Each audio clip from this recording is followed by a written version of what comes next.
The following is a special presentation of iRacing on LSRTV, your home for sim racing.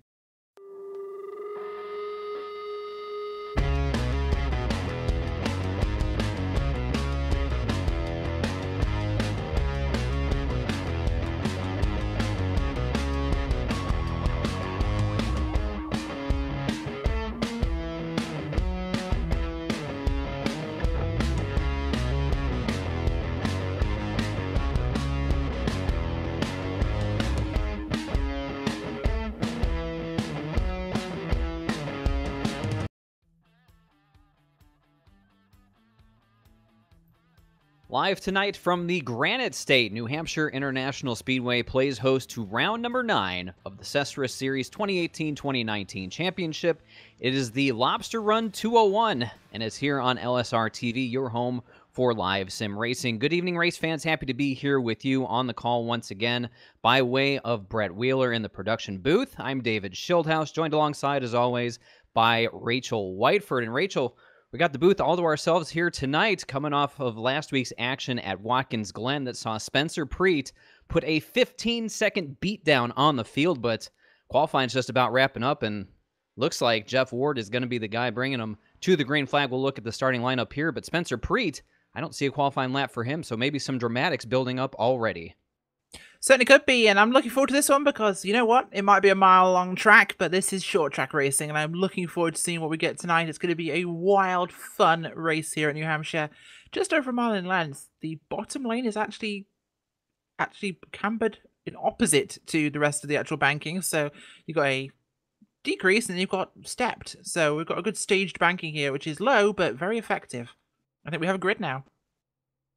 Absolutely right, and from what I understand, we have 2 sets of tires. I got it wrong last week, and I'm going off of the same information that I had last week. It says 2 sets of tires here, so 3 total, the set they start on, plus 2 sets in the pits. It'll be 201 miles around here, which is coming out to 190 laps.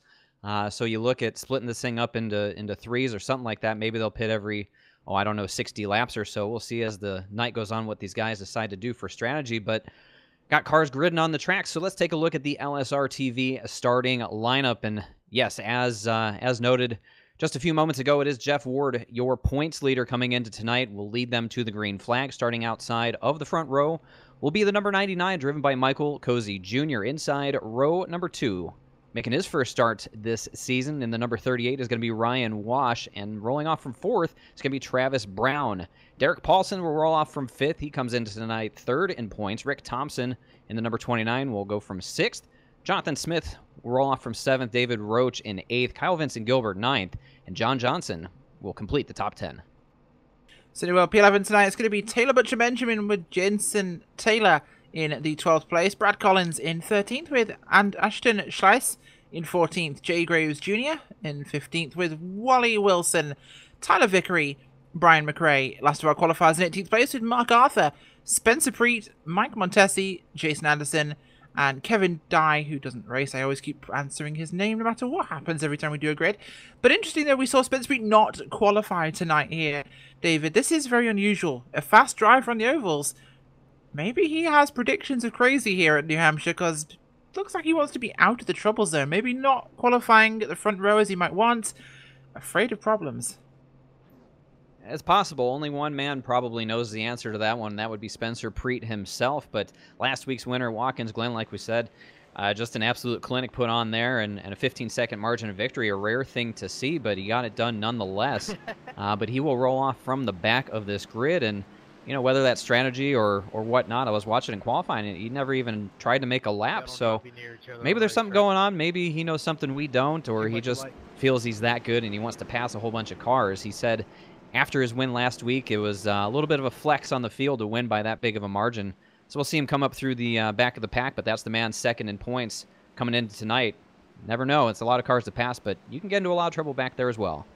You certainly can, as the cars are going to come through turns 3 and 4 now, getting ready to go green here at New Hampshire. You've got to remember to hit this place very carefully. It will bite, and it's going to be good. And we just had information, apparently he may actually be sick, which is why he hasn't qualified. So going to try and hold on for points here. I think a 6 Spencer Preet is still a pretty good race car driver. The field in the hands of Jeff Ward, looking for our green flag. There it is. It's going to be the Lobster Run 201 underway here, 190 laps happier here with us as well as Jeff Ward and Michael Cozy Jr. lead the field down into turns 1 and 2 for the first time tonight. Yeah, they certainly have, and it's a good launch there by the 9 and the 99 of Cozy as things get a little bit tighter behind them. Car still too wide back in the pack, struggling to get themselves racing room here.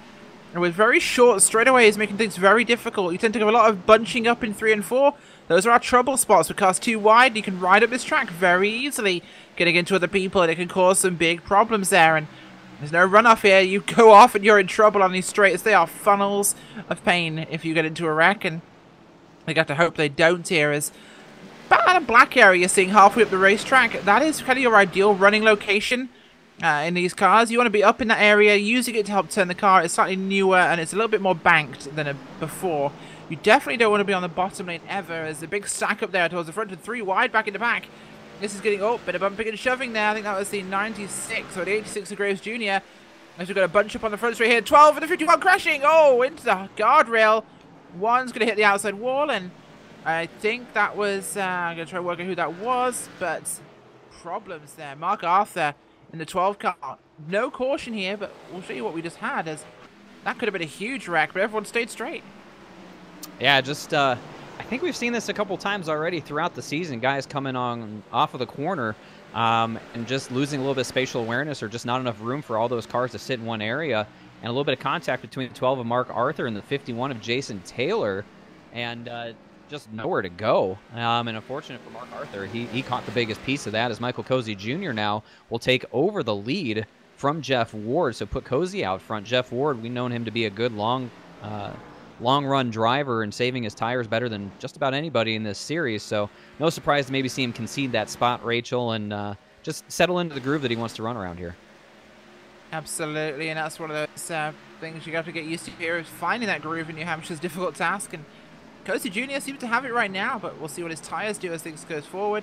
New Hampshire's very rough on tyres, and with 190 laps here tonight, these guys have to be very careful what they're doing.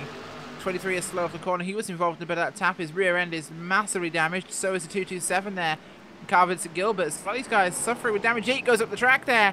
Nearly gets up towards the outside there. That was Butcher Benjamin nearly running into the outside wall. And you'll see a lot of cars doing that tonight, running up to the wall, just about getting away with it, as New Hampshire will claim victims tonight. These guys are going to have to try and not be the ones. Well, I can tell you, Spencer Preet has already worked his way up to the 8th position, just working past Kyle Vincent Gilbert and Jonathan Smith in the 23 as well. So wasting no time. 6 laps in, he's already gone from 22nd up to 8th. Like I said, sick or not, Spencer Preet can still wheel it around the racetrack, regardless of his health condition, and a lot of motivation to run well here tonight. Talk about the championship standings coming into it. Jeff Ward is your points leader by 5 points over Spencer Preet. Despite the win last week, Preet didn't gain a whole lot. Derek Paulson third, 13 points back.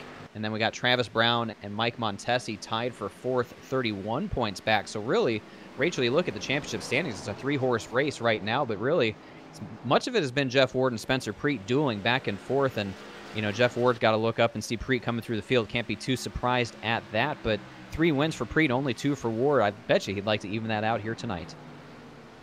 Yeah, absolutely, and that's one thing you'll have to be very, very careful with, is that this place is going to be a bit of a flip when it comes to points. We might see the same fast drivers getting out front, but Ward is going to have to try and do his best here to battle with Cozy, because that's going to be a points fight he needs to keep up the momentum on this season. Behind him, though, Travis Brown leading that group of cars behind him. 5 cars under a blanket. Him, Wash, a new driver to the series, of course, as the number 38 car showing well so far in 4th place. Derek Paulson, Rick Thompson also in that group there, as well, sick or not, Spencer Preet's coming up on these guys fast. He's involved in this group right at the back of it now, from 20th to 7th in about 9 laps. We've got a Kyle Busch show on. Seemingly just enjoying the ability to pass all these cars, and it really shouldn't be that big of a surprise. But, you know, New Hampshire's a track where you can see it on the screen. There's multiple grooves. Guys have different braking points getting into these corners, and you'll see them stack up really quickly, but it offers a lot of options for guys who are comfortable running flat tracks. And I think that's something that makes New Hampshire very unique. And Rachel, perhaps you can speak to this more, of what it takes to really be successful on a flat track 1-mile oval like this one, where you have to be so mindful of your entry speed, your mid-corner speed, and where you pick up the throttle. Yeah, exactly. And one of the biggest things people mistake on these sort of tracks is they try to drive the car too hard through the corner. These flat tracks are all about momentum. They're all about letting off the gas, letting the car roll. When you get back on the gas, not only dictates how fast you come off that corner there, is big slow there from the 38 car of Wash, as Preet is just flying past these guys. This is ridiculous. Up to the 3rd spot already on lap number 11. This is a masterclass. He's going to now have to go after your leaders, but look at what Preet is doing here. He's coming in. He'll be off the gas completely now, and now he gets back on the gas. Powers that car out the corner. You'll hear the car pick up there, as he's just letting it roll for so long. And like I say, it's not just about speed, it's about managing those tires and maintaining the integrity. Because they're under a lot of stress here with this track being so flat. The more you stay off the corner, running through the field, running through the corner, sorry, the more you stay off the gas. I can English, I promise.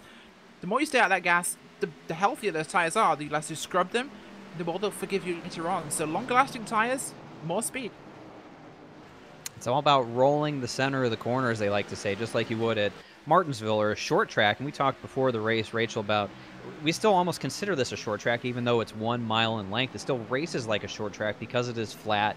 You have to be mindful of your corner speed and taking care of that right front tire. But Spencer Preet just bowling his way through the field and doing it cleanly. I don't say bowling as if he were roughing people up like a bowling ball. He's just I haven't seen a display like this in quite some time. It's very impressive because he's passing really good race car drivers. He passed the guy that's 3rd in points, Derek Paulson. Passed Travis Brown, Ryan Wash, Rick Thompson. He's passed so many guys in such a short period of time, but you ultimately have to question how much of his equipment did he use up to do that. Now, I think Spencer Preet gets the benefit of the doubt of being able to pass a lot of cars and still take care of his equipment. He's just that good. Now he finds himself about 5 seconds back from the leaders. Michael Cozy Jr. still out front over Jeff Ward by about a second now. But, you know, as a race car driver, you look at this track and you say, I can get around here pretty good. But now, faced with a 5-second gap to the next car in front of you, how do you set up to reduce that gap, or do you just mind your way to get to the next pit stop and try and get them there? All you need to do is just drive your car. Focus on the track, not the drivers. And this is one place where you have to focus on the track. And Preet's already got 2 seconds on the guys behind him, or a second and a half, I should say now. That's how much he's just racing the track. Ignore the cars, they'll come to you. Just race the track. And honestly, with how much this track changes and how much it evolves, being so flat, you'll get a lot of effect from the rubber and the temperature. So it's the one where you've got to just stay focused on racing that groove. Take each corner as they come. And in this case, Spencer Preet, he's absolutely nailed this thing. I mean, that is now nearly a 2-second gap as he's eating this gap up now. 3 seconds up to leader, so he kind of hopes for a caution to really get himself relevant to this conversation. But this is all about tyre conservation, which does tend to make racing sometimes quite quiet. But there's no such thing as a quiet race in New Hampshire. It's a very busy racetrack. There's not a lot of room for people to get involved in. And it's the sort of place where you will have to be able to wheel that car, because lap traffic will become a major factor. Think of this like a 4-corner road course where you've only got, essentially, 4 corners. I already said it. 4 corners of a road course that all turn the same direction. It's literally a road course corners. You have to treat them like that. I knew where you were going with that, and I appreciate the analogy. Good, I didn't. Completely. At least one of us did between the two of us. But I tell you, you said that it's not a quiet track, and I'm looking at this battle from 4th through 8th between Travis Brown, Ryan Wash, Derek Paulson, Rick Thompson. They've been fighting since the drop of the green flag, and Derek Paulson, Rick Thompson really going at it here as they work down into corners number 1 and 2. These 4 guys have been basically under a blanket lap after lap, and it's fun to watch because everybody attacks this track a little bit differently. You see some guys really charge the corner and then back up the center and don't get off the corner as well. Some guys slow up a little bit earlier and then turn the car down to the bottom in the middle of the corner and stand on it to get a better run off, like Derek Paulson in the number 5 is doing right now, trying to peek the corner of the left rear of that 38 of Ryan Wash to no avail there. And you see how the racetrack really works and rewards, no matter really how you attack it, there's just room to race. And I think that's what makes for a great racing surface overall. And that's one of the reasons a lot of guys typically like running here. But I think like a road course, like we saw last week, as Paulson will move to the inside, some guys are just very divided on this. Either it's a track that you either like or you just can't stand. And for some reason, it has that effect on drivers. It's hard to pass. We've seen Derek Paulson now try for a couple laps to work over Ryan Wash, and he just can't do it on the bottom. You get such a great run with the banking up top to help you turn. So a lot of patience is required to get by your competition, but if you work at it hard enough, typically you're going to get that pass done. David, I'm blown away. Are you telling me that is a racetrack where people either like it or don't like it? I know it's hard to imagine. I'm going to be real bold and throw that out there, but yes, that is what I'm saying. Wow, I mean, I thought that was basically every racetrack, but never mind, we'll carry on. Yeah, every racetrack has its strengths for different types of driving talent, and with the majority of the season filled with the 1.5 mile cookie cutters, as they're known, it's kind of a problem because those either make your season or break it. If you can do them, you're great. If you can't, then you're screwed. But these short tracks, they lend themselves to certain drivers, and like I've mentioned, this lends itself to the road course drivers a lot because of how flat it is, and it races like a short track because it's flat, not because of its size. And it's sort of thing that the guys who are very good at those cars, like the late models, super lates, will be very good here because they're used to letting the car drive, and they're used to driving the car. The cookie cutters, they actually make NASCAR drivers lazy because the corner does a lot of the work for you. The banking, it's part of the race. Whereas here, you've got to get up on that wheel and you are controlling that car. As you see them all now running in that black area, like I mentioned, it's up there, diamond down and out the corner. And you'll see the way they're taking these corners change over a tire run from that very kind of aggressive low line where they're smooth arcing through the corner to later on where they'll be coming in and they'll almost be apexing twice in this corner and they'll be just diamonding that thing off in the middle and using that to power out because it will be faster on old tires. I just see a big stack up there from Travis Brown in the 01. Got a little loose on exit, and that made Ryan Washriak jump on the binders. Derek Paulson now back down to the inside. We've seen this a few times already. It's just tough sledding down there as Paulson continues to work him over. But it's hard to get the pedal down and hold on to it. This is the best run he's had at it is the 29 of Rick Thompson now, is just sort of casually watching these two go at it. Maybe had a thought of 3 wide, but that's not really the way to do it around here. But in the end, you see just the 38 up on the outside just benefits from what's available out there. And you see this at New Hampshire time after time. Guys will go side by side, battle over position, and that lets the guys in front of them pull away, and that'll bring the guys behind them up closer. It's amazing. Not many tracks have that big of an effect as it has here at New Hampshire, where racing for position brings your competition closer to you in such a fast way. Yeah, absolutely. And got some rubbing there with the 38 in the 5 car, Derek Paulson, along with Ryan Wash. Wash is starting to struggle now. I mean, you could almost say he's washing up the racetrack.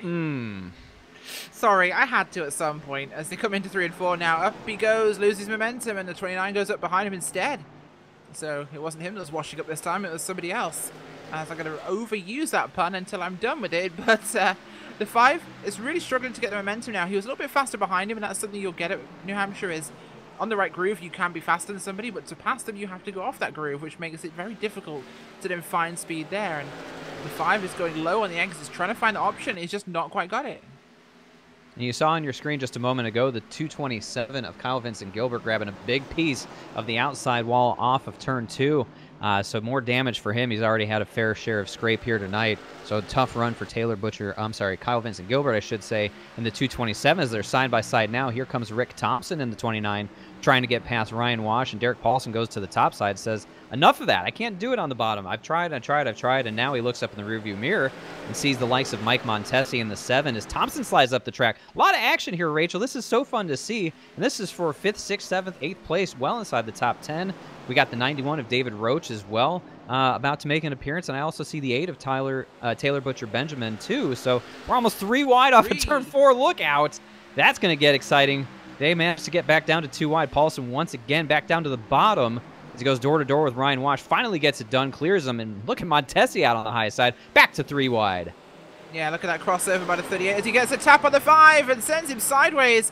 Holds it though. Big save by the car of Derek Paulson as he gets himself back going again. That could have been pretty dangerous. These guys are really good at saving race cars, is something I've noticed so far in this season. They are incredibly good at holding on to things that are going wrong. And you know, this is not really usual to get to lap 28 in New Hampshire in an iRacing series and it stay green. It just speaks to the quality of these guys that, with the tire limits and the fact they have to be careful on those tires, they're being careful with their racecraft too. Because another restart, especially with how flat it is, gets very, very messy on old tires. So, brave racing, but also very cautious and very good reactions from these guys. There's a lot of people starting to slide now, and 2 sets of tyres in this race, and that's 2 including the set they start on, right? No, 2 in the pits. 2 in the pits. So yeah, when we're talking about 190 laps, so you gotta split that into 3 realistically. It's probably going to be in the region of, oh, let's think, yeah, 65, 70 laps into the split, and you're coming back in for some rubber. So we're quite a way off that window right now, and you're already starting to see guys struggle. But speaking of which, look at Preet. Shot away from that pack. And by God, he's still shot away from that pack. He's now a whole 6 seconds up the head from Travis Brown, but he's now 7 seconds back from Ward, so he's just dropped off their pace. These two are on a different planet.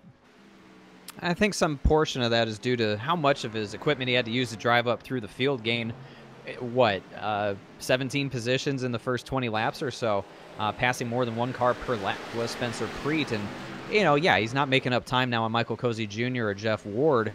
He's going to need a yellow, I think, to catch these guys. I don't think he's going to be able to do it under green flag conditions. That's just a huge gap to make up, regardless of how talented he may be or when new tires cycle in. That's too much to ask, I think. But still a very impressive march to the front. He's definitely pulled away. So I think 3 very, talented guys out front as they should be, and should a yellow flag fly, bring them all together, that would make for a very interesting scrap. We know Spencer Preet's a very aggressive driver. And speaking of aggressive, here comes the number 7 of Mike Montesi now moving to the inside of Ryan Wash, passing him down the back straight to put Montesi up to 6th, and Wash back to 7th now. And he talked about the cleanliness of the driving that we've seen here in the SESRA series. 8 races in, this being the 9th one. We haven't had very many caution flags. We've seen a lot of green flag racing, a lot of green flag pit stops, and it's really just a treat to see that week in, week out. And even when they make contact, they somehow don't stack it up, don't crash more cars, and that's a credit to all these drivers. Yeah, absolutely is, and I love seeing it from the way they race on the track, that they're just getting things right week in, week out. And they have some phenomenal action on the racetrack, and it's very clean, very respectful racing. I mean, you do get accidents, but in general, these guys are honestly, they're racing like this is a real race car that they're sat in, and they don't want to get hurt. It's none of the stupid, idiot moves you see from some drivers. That these guys take a very professional attitude to it, and it produces phenomenal racing, and it shows you what you can get. And it shows, honestly, iRacing at its very best in this series. If I wasn't up here in the booth with you, I would almost consider coming out and racing with these guys, because I think I could run a strong 15th or 20th in this field, but have a lot of fun doing it, because a lot of really talented drivers, and it makes for a fun show. As Derek Paulson has fallen back to 9th place as this run has continued. We're now 35 laps in, and Paulson, the man 3rd in points coming in tonight's lost some ground on that group that he was battling earlier with the contact from the 38, and we'll keep an eye on that. Paulson was an unfortunate victim of some incidents not of his own making last week at Watkins Glen, caught up in a couple of different things. So was Jeff Ward as well. That was the big story last week, is the contact that Jeff Ward had with a lapped vehicle going into the inner loop, which ultimately set the tone of the outcome of that race, allowing Spencer Preet to pretty much go unchallenged after the halfway pit stop that they made. But these guys will start to come up. We've already got a couple of guys that have gone a lap down. We'll have more lap traffic to go, and we'll see how they navigate their way through. Yeah, we certainly will, and navigating through that traffic is going to be a major factor for them. About halfway through a run, so we're in a good stead right now, but this is where you see guys start to struggle and hate that 2-tire rule. 60 laps, not unreasonable to go on these cars, but it's not going to be pleasant when they get within 10 laps of that. So, I mean, you see times drop off dramatically now. We looked at the times from, say, we'll look at Cozy as an example. Then we'll look at a mid-pack driver to see the difference in what you're looking for laps. Cozy started the race at 30s, and he's still running 30.9s. Pretty consistently. So he's dropped about nearly a second from the start of the race. So 30.04, his fastest and the fastest of the race so far. We take a look at someone like Carl Vincent Gilbert back in the pack. Look at his laps. Started out with 30.7s and 30.9s, which is basically what the leader's running now. He's down to 31.3s now, so he's dropped quite a bit more. And towards the back of the pack, those guys were already a lap down. They started off in 30.9s again, and they're now nearly in the 32s. So that's what we're really seeing in terms of the pace drop-off throughout this field. Pretty good little fall off, and throughout the course of the first 8 races, we've seen a few names be really the pinnacle of saving equipment and being able to drive fast, consistent lap times all the way through a run. Michael Cozy Jr. being one of them as he continues to pace this field.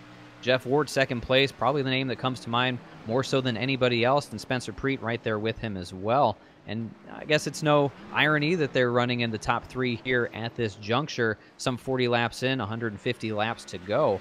So, yeah, I think, time after time we see the best drivers in the series make their way to the front, and in some cases, like tonight, Spencer Preet start in the back and knife his way through the field very quickly for some drama and some flair there. But ultimately, if he doesn't get a yellow flag, I think third is probably going to be his best chance, barring some sort of catastrophe. Although we did see one last week for Jeff Ward, which we didn't expect. But Michael Cozy Jr. out front, it's got to be liking his chances. He had a pretty decent run last week at Watkins Glen. He was the guy that may have had some contact with Derek Paulson in the 5, but he still rallied for a great finish nonetheless. And, out front here, just going by Ashton Schleiss, starting to put this field, a lap down. That's 15th place. It just went a lap down, Rachel. So 14 cars left on the lead lap, 2 more there in front of them, and Brad Collins and Jonathan Smith. So, we could see half the field be lapped here before too long.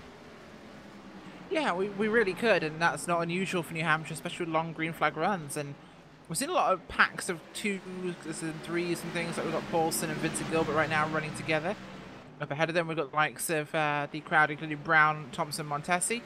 A bit further back, we've got the likes of Jonathan Smith, Brad Collins, Ashton Schleiss, Johnson, and Graves, who are running together. So you got these little bunch-ups as the leaders are now dicing through those cars. And leaders passing 14th place now as, here we go, for Cozy Jr. Getting there past the 28 car, I believe that is. That's going to be Brad Collins, 23 up ahead of him there, Jonathan Smith. And they're giving him good room, so I think what these guys will gain from this is they'll be able to see what line he's running, trying to use it themselves. And honestly, that's one of the biggest advantages here, is seeing how the guy who's faster than you runs, because typically with a fixed setup, it's something you're doing wrong. And look how high the 99 goes. These guys will stay much lower, which is kind of what they're doing wrong here. The 99 is really diamonding those corners as it goes 3 wide behind the leader. That's not going to be... oh no, one of those is the 9 of Ward who's passing. That's probably why he went 3 wide. Trying to find his way through as they were battling side by side as Jeff Ward, and possibly having flashbacks to last week as the lapper got in his way going into the inner loop there, but he gets by him with no great incident. And looking at that 19, the tide ride of Schleiss, that's the man who finished 3rd last week. His first race out in the SESRA Series, came home with a podium finish at Watkins Glen. We heard from him after the race. He was feeling really good about his run, but didn't feel too confident about his abilities here tonight. And, well, I guess the performance would be indicative of him knowing what he was talking about, as he is a lap down now, but still learning nonetheless as he moves up to 14th position. But Jeff Ward was eating into that lead ever so slightly as they got through the lap traffic, but now the lead has jumped back out to about 1.1 seconds. Spencer Preet now in 3rd, some 12 seconds back of Michael Cozy Jr., so continuing to lose time. And again, probably because of the wear that he had to put on the tires to pass all those cars. So his best friend right now is the yellow flag. Jeff Ward, I think, if we know anything about Jeff Ward from what we've seen from him this year, he's still got probably 15 to 20% in that car he hasn't even used yet on this first run of the race. Yeah, absolutely, and that's something that'll be a big advantage to his race as he goes, that he's actually got the opportunity to really kind of save what he's operating and use it to his effect later on. And I think Ward is definitely showing some struggle, because he's never been quite as good as getting through traffic as Cozy, and that's something that I think Michael Cozy Jr. on the ovals really does very well. He manages the track. He knows when to gain time on people, knows when to go for those passes rather than get himself caught in awkward positions. Getting through lap traffic is definitely one of those make-or-break things, and, for Michael Cozy Jr., he's had a pretty decent season, a little bit up and down, maybe not the success that he's wanted to have up to this point, but given a great account for himself over the past couple weeks, and especially here tonight already out front, having been out front for much of this race since the green flag dropped. But we've seen time and time again throughout the course of this year, green flag pit stops can really have a big effect on how guys get to their finishing order ultimately, despite having a good run. As Wash will go a lap down now in 38, so Ryan Wash in 11th goes a lap down. But Michael Cozy Jr. has had his opportunities through a great run at Atlanta, I believe, out the window on a green flag pit stop with a poor entry and sort of wrecked himself getting onto pit road out of a top 3 position. So he's got to have that in the back of his mind, as we're probably somewhere around 10 to 20 laps away from the first round of green flag pit stops. It's been a race in his full control up to this point, so I think he's got the best chance he's had yet this year to bring home that elusive first victory. Yeah, he really does, and that's going to be something great for them to really handle, that he's got this chance to really push forwards and create some exciting racing. And it's going to be a challenge to really make this different towards the season's progression. He's got a really great shot, but there's other guys here who have strengths into the tracks. Right now, this is just a great masterclass, but we're seeing a big push by 9 now. So, up the line goes Ward. He went all the way to the wall there. Either that was a mega diamond, or he really pushed that corner a bit too hard, but I'm seeing a lot of strength coming later in the run from Ward. He's getting a lot better now as this goes in. Look at the line difference here. He goes a little bit further up, comes back down again. It was similar in 3 and 4. They're very similar in their line there, but it's 1 and 2 where it really differs. Ward really going for a big push in turns 1 and 2. Yeah, he ran about 0.3 of a second faster that lap than Michael Cozy Jr. as he's chopped that lead down to just under 0.4 of a second. In just a couple of laps, he really shaved off a lot of time as we had a smoker down the backstretch out of the way. I think that was a 21 of Wally Wilson down the inside of the backstretch there. But here comes Ward just chopping time off through the center of 3 and 4. He really gets back to the gas well, and that tells me he saved that right front tire because he's able to hold a higher speed, but he takes that higher entry into the corner and then just pulls it hard left, stands on it, drives off straight. We've seen him do that so many times this season. It gives him a huge shot of speed down the back straightaway there, so Michael Cozy Jr. has really got to... Holy cow, where did he come from? I thought I had a second on him. Here he is, and that's probably one of his biggest nightmares right now. Yeah, absolutely it is, and well, we could be seeing a great evolution here on the racetrack in terms of what these guys are putting out, and I'm really impressed with just the performance all season long, and it's been an impressive season. Guys out there who are looking for clean racing series, check out SESRA. These guys do this thing properly. It's some of the most fun racing I've seen in terms of the oval surface. Oh, up the track there, big impact in front of your leaders for, that is, I believe, the number 12 car. That's going to be Mark Arthur, who was last car on the lead lap there. Big slam into the outside wall. That's put some damage on his race car. Will cost him speed, although he's got hits to the inside after that early crash. We saw the front straight with him. Leaders both go past, but look how close the 9 Award is right now to Cozy Jr., and that's going to be a big advantage for him. We're going to see a lead change for the pit stops, I think. As we jump on board Jeff Ward here, let's see as he stalks Michael Cozy Jr. in his number 9 Arctic Ford Mustang. Looking ahead at that number 99 Starcom Chevy Camaro. And just a great run through the center again on exit of 4 down the front straightaway here. Really closes into the back bumper. He'll peek the nose to the inside and give Cozy Jr. something to think about. I don't think Ward necessarily wants to pass him going in. I think he's going to try and save up the momentum, get the run off the corner, and make the move down one of these straightaways. That seems to be the way he likes to pass guys. But I think at this point he'll take it however he can get. As we're on lap 55, they're coming up to the 5 of Derek Paulson to put him a lap down. So that'll be lapping inside of the top 10 at this point. Cozy Jr. doing everything he can to hold on to the lead here. I bet you it'd be somewhat of a morale booster for him if he can hold off the advances of Jeff Ward and keep the lead going into these green flag pit stops. No, absolutely, and that's definitely something we'd definitely see in this one. But green flag stops will be very telling. This track's got a difficult entry for those pits, and coming out is also a very lively position. Because they aren't coming through the infield here to get into the pits. They're coming in right off turn 4, so it's not a very easy in. They're coming from decent speed, really trying to slow down there, and it's going to be a tricky run for them. Jeff Ward, one of the best in the business of getting to the lead when it counts the most. And he's just sort of stalking his prey right now. As they look ahead, they see the 227 of KVG, Kyle Vincent Gilbert, out front next of the leader. That's 8th position, about to go a lap down.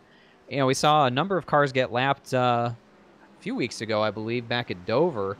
And it's not uncommon to see here, and I think that's one of the best things about the SESRA series is there's a pretty big split when it comes to overall pace.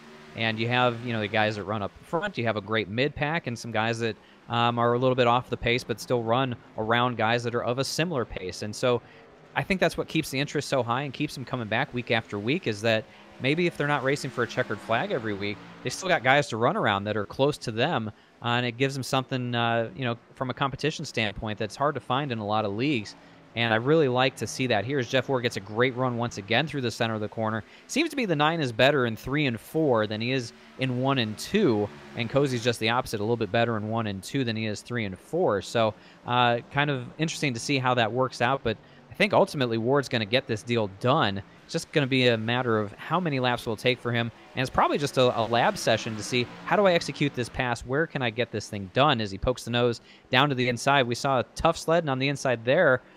Can he make it stick this time? I don't think so, but he's going to keep that assault going.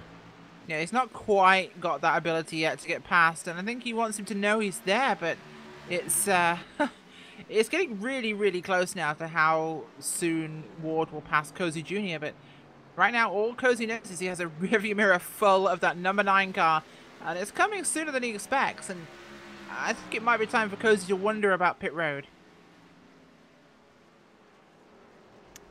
Should be only a matter of time before they do make that dive down to pit road. And like you said, the entry onto pit road is pretty tough because you're coming from the flat of the racetrack down to a very low speed with a pretty tight entrance there.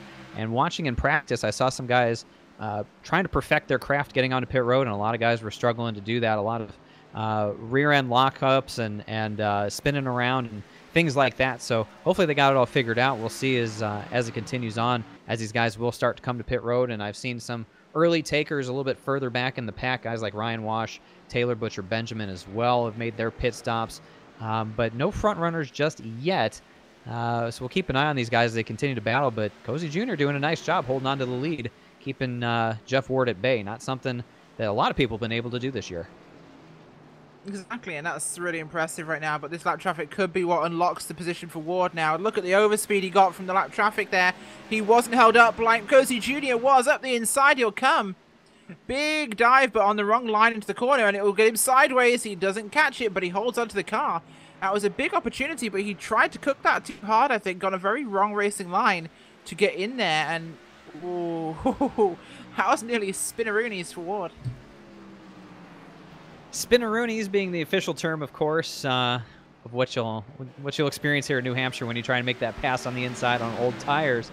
You get a lot of oversteer. That rear end gets really light, gets really happy, and wants to come around and try and meet the front end. And as a race car driver, that's not the optimal thing. You don't like to feel that. That's not a lot of fun because you don't have the benefit of the banking like you were talking about at other tracks that have all this banking that helps the car rotate. You don't really have a lot of banking here to help you catch that car. We've seen Jeff Ward absolutely manhandle a race car throughout this season, but it's a little bit different task when it's on a flat track, wouldn't you say? And the guys that can pitch and catch a car like that, that's really the talent. It really is, and one of the interesting things here is, of course, the straightaways are 1 degree of banking, which helps clear them of water when it is a wet, of course, but the turns are variable banking between 2 and 7 degrees. So it's basically like a 12% grade going up those hills, and that makes it very unusual for these guys in terms of what they're used to and how they race, because this might as well be flat. And here we go, in more lap traffic, opportunity for them. As Michael Cozy Jr. works past the 91 of David Roach, putting the 7th place driver 1 lap down, so that'll leave 6 on the lead lap. Mike Montesi will be the next one to go a lap down, as Montesi is just working his way down the front straightaway. So a little bit of a gap before Montesi would go a lap down. I see Rick Thompson in the number 29 hit pit road as well. So he'll take service from inside of the top 10, but he's your first driver inside the top 10 to come down pit road here on lap 66. Maybe these guys will try and extend this first run as long as they can to make that 3rd run thinking ahead as short as possible so they have the best grip available for the longest period of time there. Yeah, absolutely, and that's going to be important for them to try and manage this, is that the grip is running out now. This is really bald tires at this stage, and 66, maybe 75 will be, I think, the longest people might go in this, but this first run they might take a little bit longer if they can, depending on what position they have, and try and get some advantage there, because right now, with 5 cars in the lead lap, yeah, the field's nearly going to be entirely lapped by these 2 at the front. Even Preet is 20 seconds back now. Right, that was the point I was just about to make, is to give you an idea or an appreciation for just how quick Michael Cozy Jr. and Jeff Ward are running still even at this point in this first run. Spencer Preet is 21 seconds back, and he's in 3rd, and he absolutely marched through the field to get up to that point after starting 20th. So Being 21 seconds back or so in third place gives you an idea just how quick these two drivers are. And I guess, Rachel, it's good to have a 9 on your car here tonight as the 99 and the 9 run first and second. Yeah, absolutely. And those guys are nailing this thing tonight as, unfortunately, 00 not going to be a lucky number for them. Another car with a 9 in it, so it's a 19. He's a lap down. That's Mark Arthur. He's had a terrible day, so the 9's not really been... no, grid 19. What am I talking about? He's the 12th car. I am clearly on something weird. 91 car, David Roach. He's on number 9. He's up 2 spots from where he started as well. Rick Thompson is down 3 spots as a 9. He's 29 car. And any other 9s in the field I can think of? 999 of Kevin Dye, who doesn't race, so I guess he's last, which that counts. Say the 19 of Ashton Schleiss. He's 8th place right now, but he was one of the first cars to hit pit road, so he's got the benefit of fresh tires working for him. So, all right, so if you got 1 9 or 2 9s on your car, it's good. Otherwise, forget about it. It's not that good, as the leaders are looking at nearly 3 wide in front of them, as that's the 23 getting by the 35 of Brian McRae. The 23 being driven by Jonathan Smith, of course, and they're working past one more car as well. That's a little bit dicey, but they make it through nice and clean. We're here on lap 70 as, ooh, that's tight off of turn 4 for Cozy, working past the 23 of Jonathan Smith. Trying to stay out of the way, but sometimes there's just nowhere to go. Oh, that was dodgy there, as the 23 car was too close to the 9 as the 9 goes into the back of the 99. Porsche will fly as he goes up the track and ends up stopped. Yep, Jonathan Smith there stops on the racetrack, and that brings our first caution right in the pit window. That's useful. Interesting moment there is, yeah, the 23 was just really close to the leaders, and I think Jeff Ward was expecting to be given a little more room working through 1 and 2, and you see it here, just contact up in the wall goes the 23 of Jonathan Smith, and, you know, just tight quarters racing, I guess, but as a lapper, you need to be a little more aware and give a little more room.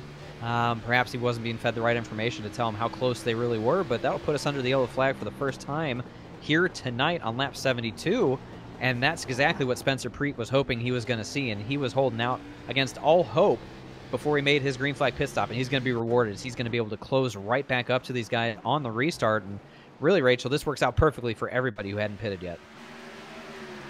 Absolutely, this is ideal for those who need to pit. So this gives these guys a real opportunity now to get those cars on fresh tires, and it means that our first, let's take a look at leaders, our first caution and restart will not be exclusively on nuked tires. Now, of course, at this moment in time, Roach will get the wave around, so I guess that 9 is useful for him. So that's a lucky 9. This round he will go the field, so that's a great one for him. He gets to come and pit, which will be fantastic. But it means we've got a lot of cars a lap down who may choose to wave if they've been to the pit road. I don't think most of them have, so I think they'll have to stay out if they want to not get demolished on the next run.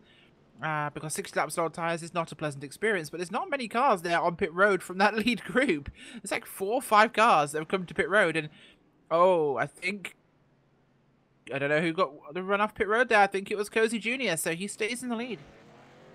That was a close run off of pit road there, and I think Jeff Ward just pulled it hard left so not to run into the 99 on exit, but I see him coming back around, so I think the 9 beat the double 9 back to the scoring line off pit road, so I think Jeff Ward's going to inherit the lead here as Spencer Preet. Am I seeing things, or Spencer Preet out in front of them? He didn't pit, did he? Not sure. No. He's coming down pit road now. Coming to pit now. I think he stayed out for a lap lead point at that one as he comes down with the lap cars, because he knows he'll be ranked ahead of them, of the cars who basically didn't wave around. So that does give him an advantage. A couple of guys look like they're staying out, which will be interesting, but they're heading down pit road apart from Rick Thompson. So there's a little shuffle out a lap or two. I think that's a good strategy call, actually, for Spencer Preet getting that point for leading a lap and taking the time to fix some damage. I see a little bit of damage on the right front fender. There was some damage to the right front of the 9 as well with that contact that he made to bring out that yellow. And looking back at it one more time, he really got into that corner hot. He even gave the shot to the rear bumper of the 99 of Cozy Jr. as well. So damage a little bit of a crinkle there to the front end, the right front as well, as Preet will get his service and repairs completed. 00 back to looking pretty good there. And I like the call. He'll fall back to 6th, I believe. But with fresh tires and a a repaired race car, that's probably more than enough for him. He's not going to be at the huge time disadvantage that he was before that yellow flag. So I like that call. That's pretty heads up. Yeah, it really is, and I think we'll see a lot of evolution as this one goes forwards, but at the moment, it's looking like it's going to be an exciting first run through here, because a lot of people are taking tyres, but it's the first time we really bunch people up, and after 60, 70 laps, they'll be kind of tired, as we have quite a few waivers here who will then be on old tyres, so I think these guys are hoping for a quick caution after the restart, which is a good probability, to be fair. A caution after a restart is likely at New Hampshire, so they make it a very brave call, but if you don't get one, which is... well, again, this is SESRA, it's more likely than not to not get a caution. They might well be very screwed, but what's the risk they take? You know, gain something or just lose nothing. Well, you know, like they say, you gotta take a big risk to get a big reward, and I like it. I think they weren't going to be doing it on the track anyway, so they might as well have done something a little bit different to give themselves a better shot. But field works through 3 and 4. The lights are out on the pace car, and it'll dive back down to pit road here, and we'll get this race back underway on lap number 76. The field in the hands of Jeff Ward. Michael Cozy Jr. side by side, flipped of the original start. Ward's down and away, green flag back in the air. Got himself a nice jump. He's already out to a 3-car length lead here as they fight for third, side by side, Mike Montesi and Travis Brown. Great start by those guys at the moment as leaders side by side again. Cozy up the inside here of Ward, who got a great jump on that start. Ward around the outside. As here they come into 3 and 4, he locks that position off as here comes Preet. It'll be interesting to see what Preet can do when he's not trying to catch the leaders but can stay with them this time. Starting there behind Brown, who we know he's faster than, so we'll have to see what the 00 can pull on this one. He dealt with Montesi very easily. Let's do with Travis Brown now, but a little bit further back. Things are still running fairly sedate as a couple of guys coming past.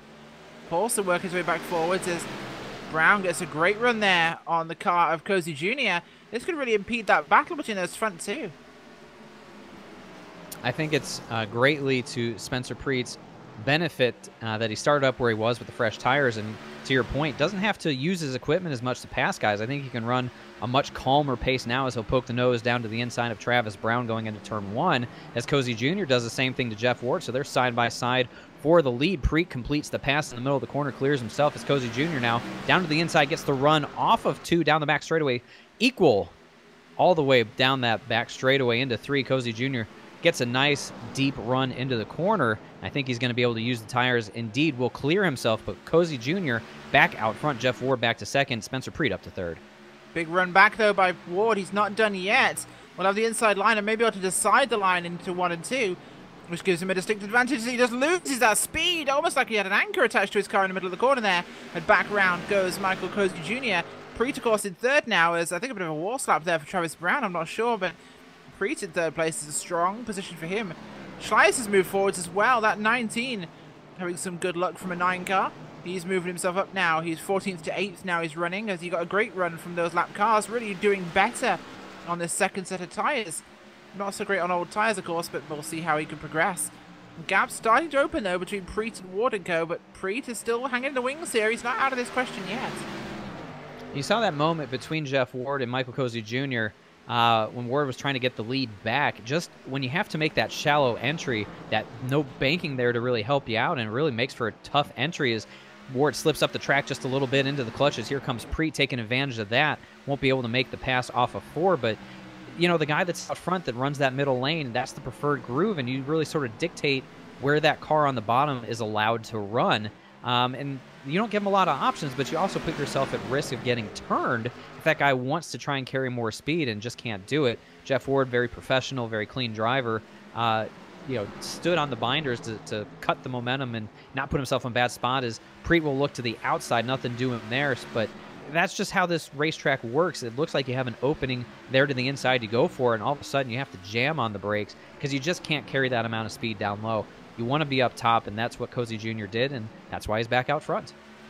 Yeah, absolutely, and he's doing a great job of it, but it's not done yet. We've got a 4-car breakaway here at the front. About maybe a second now to Montesi in 5th place. Only 2 more cars in the lead lap, of course, Roach and Thompson. Those guys having their own fight back there with a couple of lap cars, including the 5 of Paulson, who's got back ahead of them, which is going to be annoying them somewhat. The 12 car up there as well, even though he's a lap down or more. He's only 1 lap down, I should say. Last car lead lap is Mark Arthur, who's managed to get that car repaired somewhat. Not a lot, but somewhat repaired. And he's holding his own right now with, honestly, the most battered car on the racetrack. Doing a nice job. And, you know, the aerodynamics aren't the biggest part of New Hampshire. Certainly, it's... Oh, they are huge. I will say that now. They're massive, actually. It's weirdly enough, it means more here than some of the bigger tracks. Oh, we saw how much it played into last week at a road course at Watkins Glen for Jeff for Jeff Ward. He took a little bit of damage to the right front when he got into that dust up with the lapped car, and it absolutely killed his race car. It didn't even look like that bad of damage, but it caused him to lose so much pace. When he was equal pace with Spencer Preet, he ended up losing by 15 seconds over the second half, that 30-lap run. So, you know, any sort of damage you sustain to your race car isn't going to help you. Especially when it's on the right front corner or the left front corner. And Jeff Ward's fallen back to 4th place. So it's interesting to see how much he's lost here as Travis Brown's gotten around and Spencer Preet's sniffing for the lead. So Jeff Ward not showing the expected strength here, but maybe that's all just part of the plan. It could be, but at the same time right now he's maybe saving a bit more this time to have a good attack on the next run. But the way this thing plays, he's in a position now where he's honestly got a very strong race car. He's with the leader. He could wait till the end of that thing because he knows at the end of the run he is a stronger car. So with a slightly longer run at the end of this thing, he's in a very good spot for that one. As 86 laps, we're about 10 off the halfway mark tonight, and it's been a great race so far.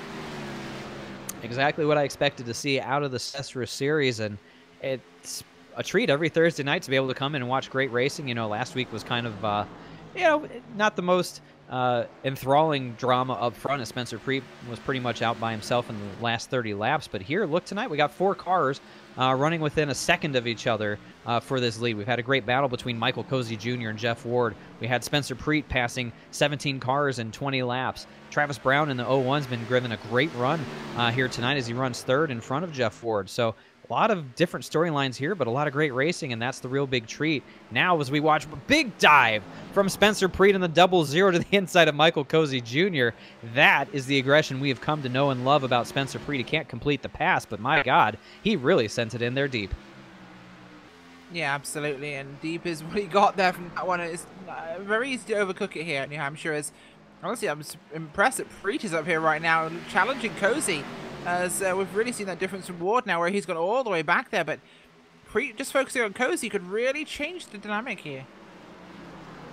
Well, I think if you're Michael Cozy Jr., and I'll just speak as I see it, and feel free to do the same after I'm done, but I think for Michael Cozy Jr., he looks up in that rearview mirror and sees Spencer Preet as opposed to Jeff Ward.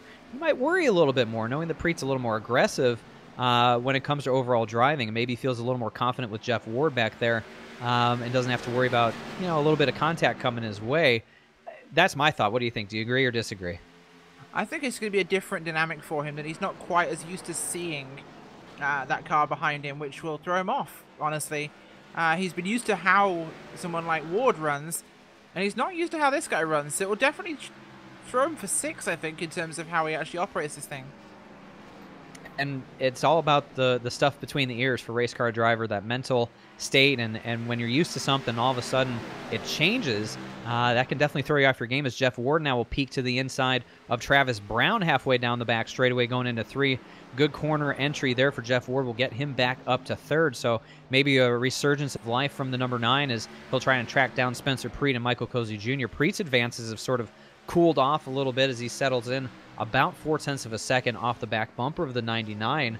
You know, maybe he learned a few things, understood what he needs to do, how he can reel in Michael Cozy Jr. and ultimately try and get a pass done. But, you know, here we are, lap 91, still 100 laps or so to go. Plenty of time for him to get the 00 out front. And I think for the rest of the field, if that happens to come true, that's bad news for them. But, Rachel, look at this.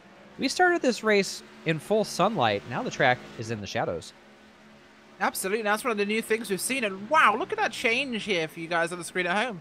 And this is probably the first time I've actually seen this myself in terms of race duration, but yeah, the clouds have come out, and this changes the entire racetrack and how these tyres are using with the sun off the track. There'll be more grip, the tyres will wear slightly slower, so these guys actually have a bigger advantage now. This will change this stint for them, and this is something I'm so excited to be able to talk about finally, is the fact that now this changes racing. These guys have to react to these changes, change how they're handling the car, change what they're doing, and as it gets darker, of course. I mean, it's just past, like, I think 5 o'clock right now in the race. So it's going to start getting darker very soon here. And that's also going to be really exciting to see that, you know, it's... Well, actually, no, it's set to June, so... It's got a couple of hours left before it goes dark, unfortunately. But that's so exciting to see this difference, that now we have the full dynamic cycle of lighting and time. That's just mental. I thought I was seeing things, or my graphics were being weird, or I'd forgot to turn something on. I completely forgot about it, and I was looking, and I said, my gosh, the track is so dark now, but I still see sunlight on the cars, but it's starting to set, I think, behind the front grandstands is what's happening. And so it's just such a cool thing, but, you know, it's a huge credit to iRacing themselves for being able to pull off this dynamic lighting effect and what they can do and how that ultimately affects the way the track races. That's huge to them. I think that's going to change the way racing goes forward, and it's a real big step here in 2018 to see that. It really is, and I don't think it'll be going dark here, because there's one thing that New Hampshire doesn't have that they might need for that sort of thing to happen. Well, as we're at halfway, take a stab at what that is before we go to halfway? Oh, sorry, my apologies. What doesn't New Hampshire have that they might need for a night race? Lights themselves. Correct. The cars definitely don't have lights because they're stickers, so if they go tonight, this is going to be ultimate memes. Yeah, we need to get on the horn with the folks at Moscow and get some lighting out here. They could do it at Martinsville. Why not New Hampshire? But we've crossed the halfway point, so let's take a look at our iRacing Midway Race Break, brought to you by iRacing, the world's premier online racing game with professionally organized racing from NASCAR, IndyCar, IMSA, and more. As they run right now, it is Michael Cozy Jr. in the 99 out front. Jeff Ward has now gotten past Spencer Preet, so put Jeff Ward up to second. Spencer Preet back to third. Travis Brown currently in fourth. Mike Montesi up some 16 positions, started 21st, now up to fifth. David Roach in sixth. Rick Thompson in seventh. The last car on the lead lap. The rest of these drivers are going to be off of the lead lap. Mark Arthur in eighth. Derek Paulson running ninth, and Kyle Vincent Gilbert rounds out the top 10. P11 tonight at the moment. Ashton Schleiss with Ryan Wash. Tyler Butcher Benjamin with Jay Grace Jr., John Johnson in 15th, Wally Wilson, Jason Taylor. Brian McRae is the first car not running who's out of the race. Jonathan Smith, Brad Collins, Tyler Vickery, and Jason Anderson in 22nd. That's been a look at your iRacing Midway Race Break as the yellow flag flies right in front of the leaders there. My goodness, that was close. It looked like the 51 of Jason Taylor, I think, around down the back straightaway. We'll get the replay up there. Let me finish my thought here. For more information on the wide variety of sim racing possibilities online, visit iRacing.com to sign up today as we go under the yellow flag for the second time here tonight. You know, before we go and actually look at that wreck, I just want to point something cool out. When that wreck came out, my Logitech mouse flashed yellow. This is weird. My keyboard does the same thing. Yeah, I like the that. iRacing API lights up with the colors and sends it to obviously your racing controllers, like wheels and things, where they have the dash lights. But it's doing it to my Corsair keyboard and my Logitech mouse. So that's different. Oh, we've got some damage to Cozy possibly on his... Yes, there is damage on the right front of Cozy, so we'll take a look at that wreck. I'm pulling it up here myself, and that's unfortunate, but yeah, it was the 51 of Jason Taylor coming off of turn 2. Just ran out of room and comes right down in front of the leader. Nowhere for Michael Cozy Jr. to go. Run slap into him and spins him out the rest of the way, but... That's a terrible break for Michael Cozy Jr. The last thing you expect is a car to come off the wall like that right into your line. And for the second straight week, a lap car gets tangled up with the leaders and may affect the outcome of this race. Oh, it has affected it, I think, because this could have really affected speed there. Like I said, the aero plays a huge effect, and unfortunately, this is gonna hurt Cozy Jr., so we might have a different two-horse race now. Absolutely right. That's going to be up to the crew of the 99 to affect some repairs, and that's honestly the worst place he could get that damage on the front end, especially on the right front. We saw just how detrimental that was to Jeff Ward last week at Watkins Glen, but we'll see what happens. Stay tuned. A little drama unfolds here involving the leaders. We're going to step aside for a quick commercial break, but you're watching the Lobster Run 201 from New Hampshire International Speedway on LSRTV, your home for live sim racing. The most realistic online racing sim ever made. This is iRacing. Detailed laser scan tracks, fully dynamic real world cars, and over 50 series to choose from. 6 online world championships offering over $100,000 in annual prizes. This is the original esport racing game. This is iRacing.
Back live at the Magic Mile as some drama has just unfolded here in the Lobster Run 201. Michael Cozy Jr. making contact as they work past Jason Taylor down the back straightaway. Got a damaged front end of that 99. We're getting ready for a restart here.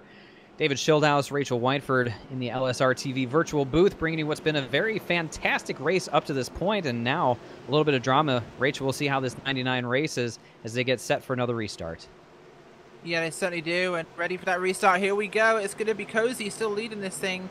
With the damaged race car, big jump though. We'll see how it goes as Preet gives a huge shove to the 9, getting ahead to Travis Brown, and Preet will maybe get the inside line. He'll have to see what Brown can do around the outside, but he should have the advantage as, yeah, he does. But the 9 just jumps up there and blocks the 01.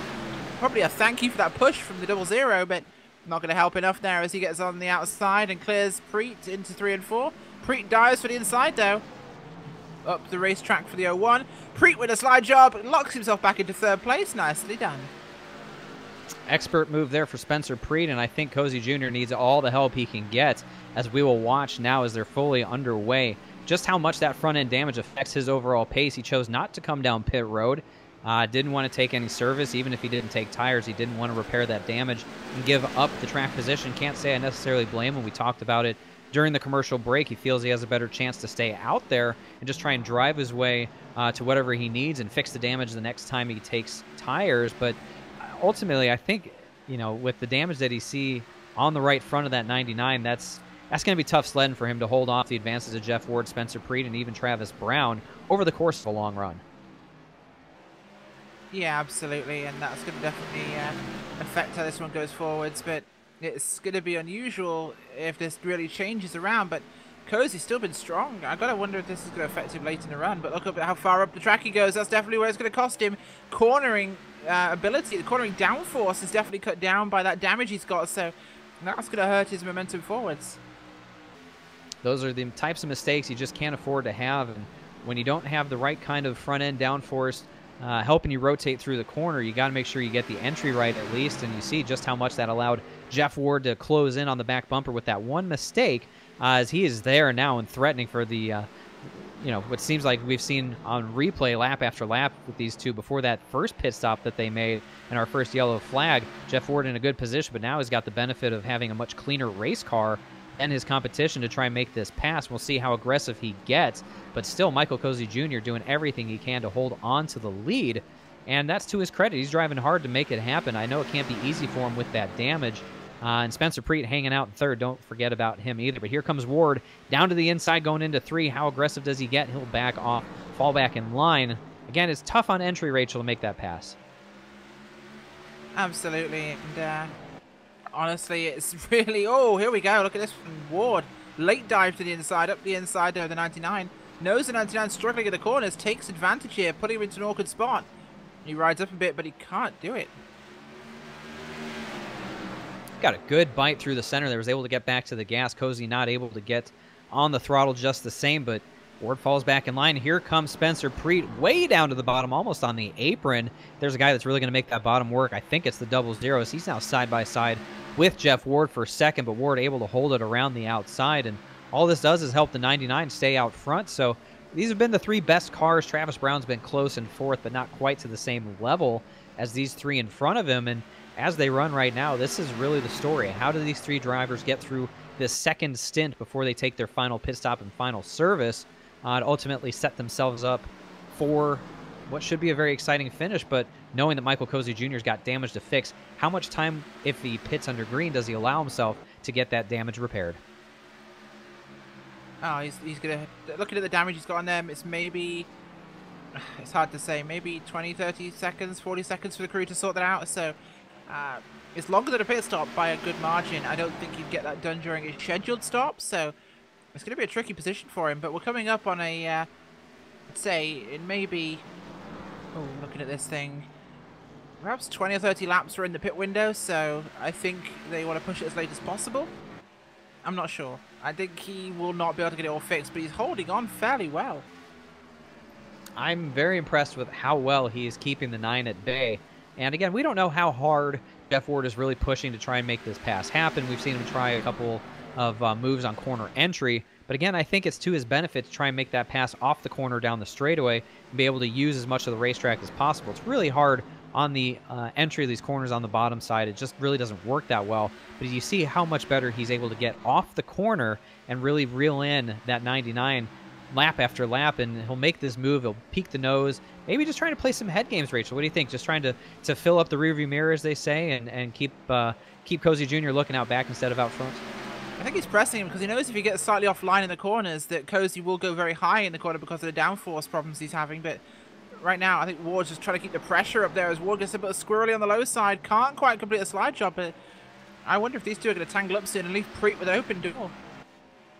I think that's the last thing they really want to do. Is Ward has got the best run we've seen him have, definitely alongside on entry. Should be able to try and use that bottom lane, the tighter radius, to make up the ground, but he just can't do it. He can't hold the speed. And you see Cozy Jr. up top clear himself. Now Spencer Preet coming along on the outside. Ward almost thought about trying to clear up, can't do it. They get it sorted out. These are three top drivers in the series going at it for first through third. Look at Preet to the outside once again. What a move by Spencer Preet to the outside for second. That was very impressive, not allowing Jeff Ward to fade back up, but ultimately that 9 a little too much steam under the hood. Yeah, absolutely. And it's just keeping the attack up, keeping pushing, getting him into a situation where it's going to make Cozy unnerved and get him very worried about what the 9 is going to do next. And whilst he's fighting that car, which is, by the looks of how he's driving, he is, it's not going to be an ideal situation for him now because he's really having to think about it. But look at the double zero. He's really going for this thing. He's right up there. And right now, I think he's got a better car. I would agree with that. I think Spencer Preet has better overall pace. He can roll that center just a little bit quicker than Jeff Ward right now. Again, it might be at the cost of using the tires up, but I don't think that's really something he's concerned with. He's got 3 wins on the season, 5 points behind Jeff Ward coming into tonight in the championship, but he would love to get another win and beat Jeff Ward. You know, he said last week with Ward getting caught up in a lap car, he was just trying to win by the biggest margin, and to show that even had that not happened, he was still going to beat Jeff Ward just on raw speed alone here tonight.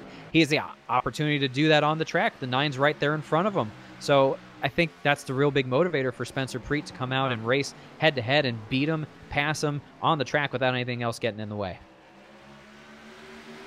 Yeah, absolutely. Yes, this is definitely getting entertaining at this stage of the race. We're going to have a real fight here to decide who wins this thing, and I don't think we can pick between these three.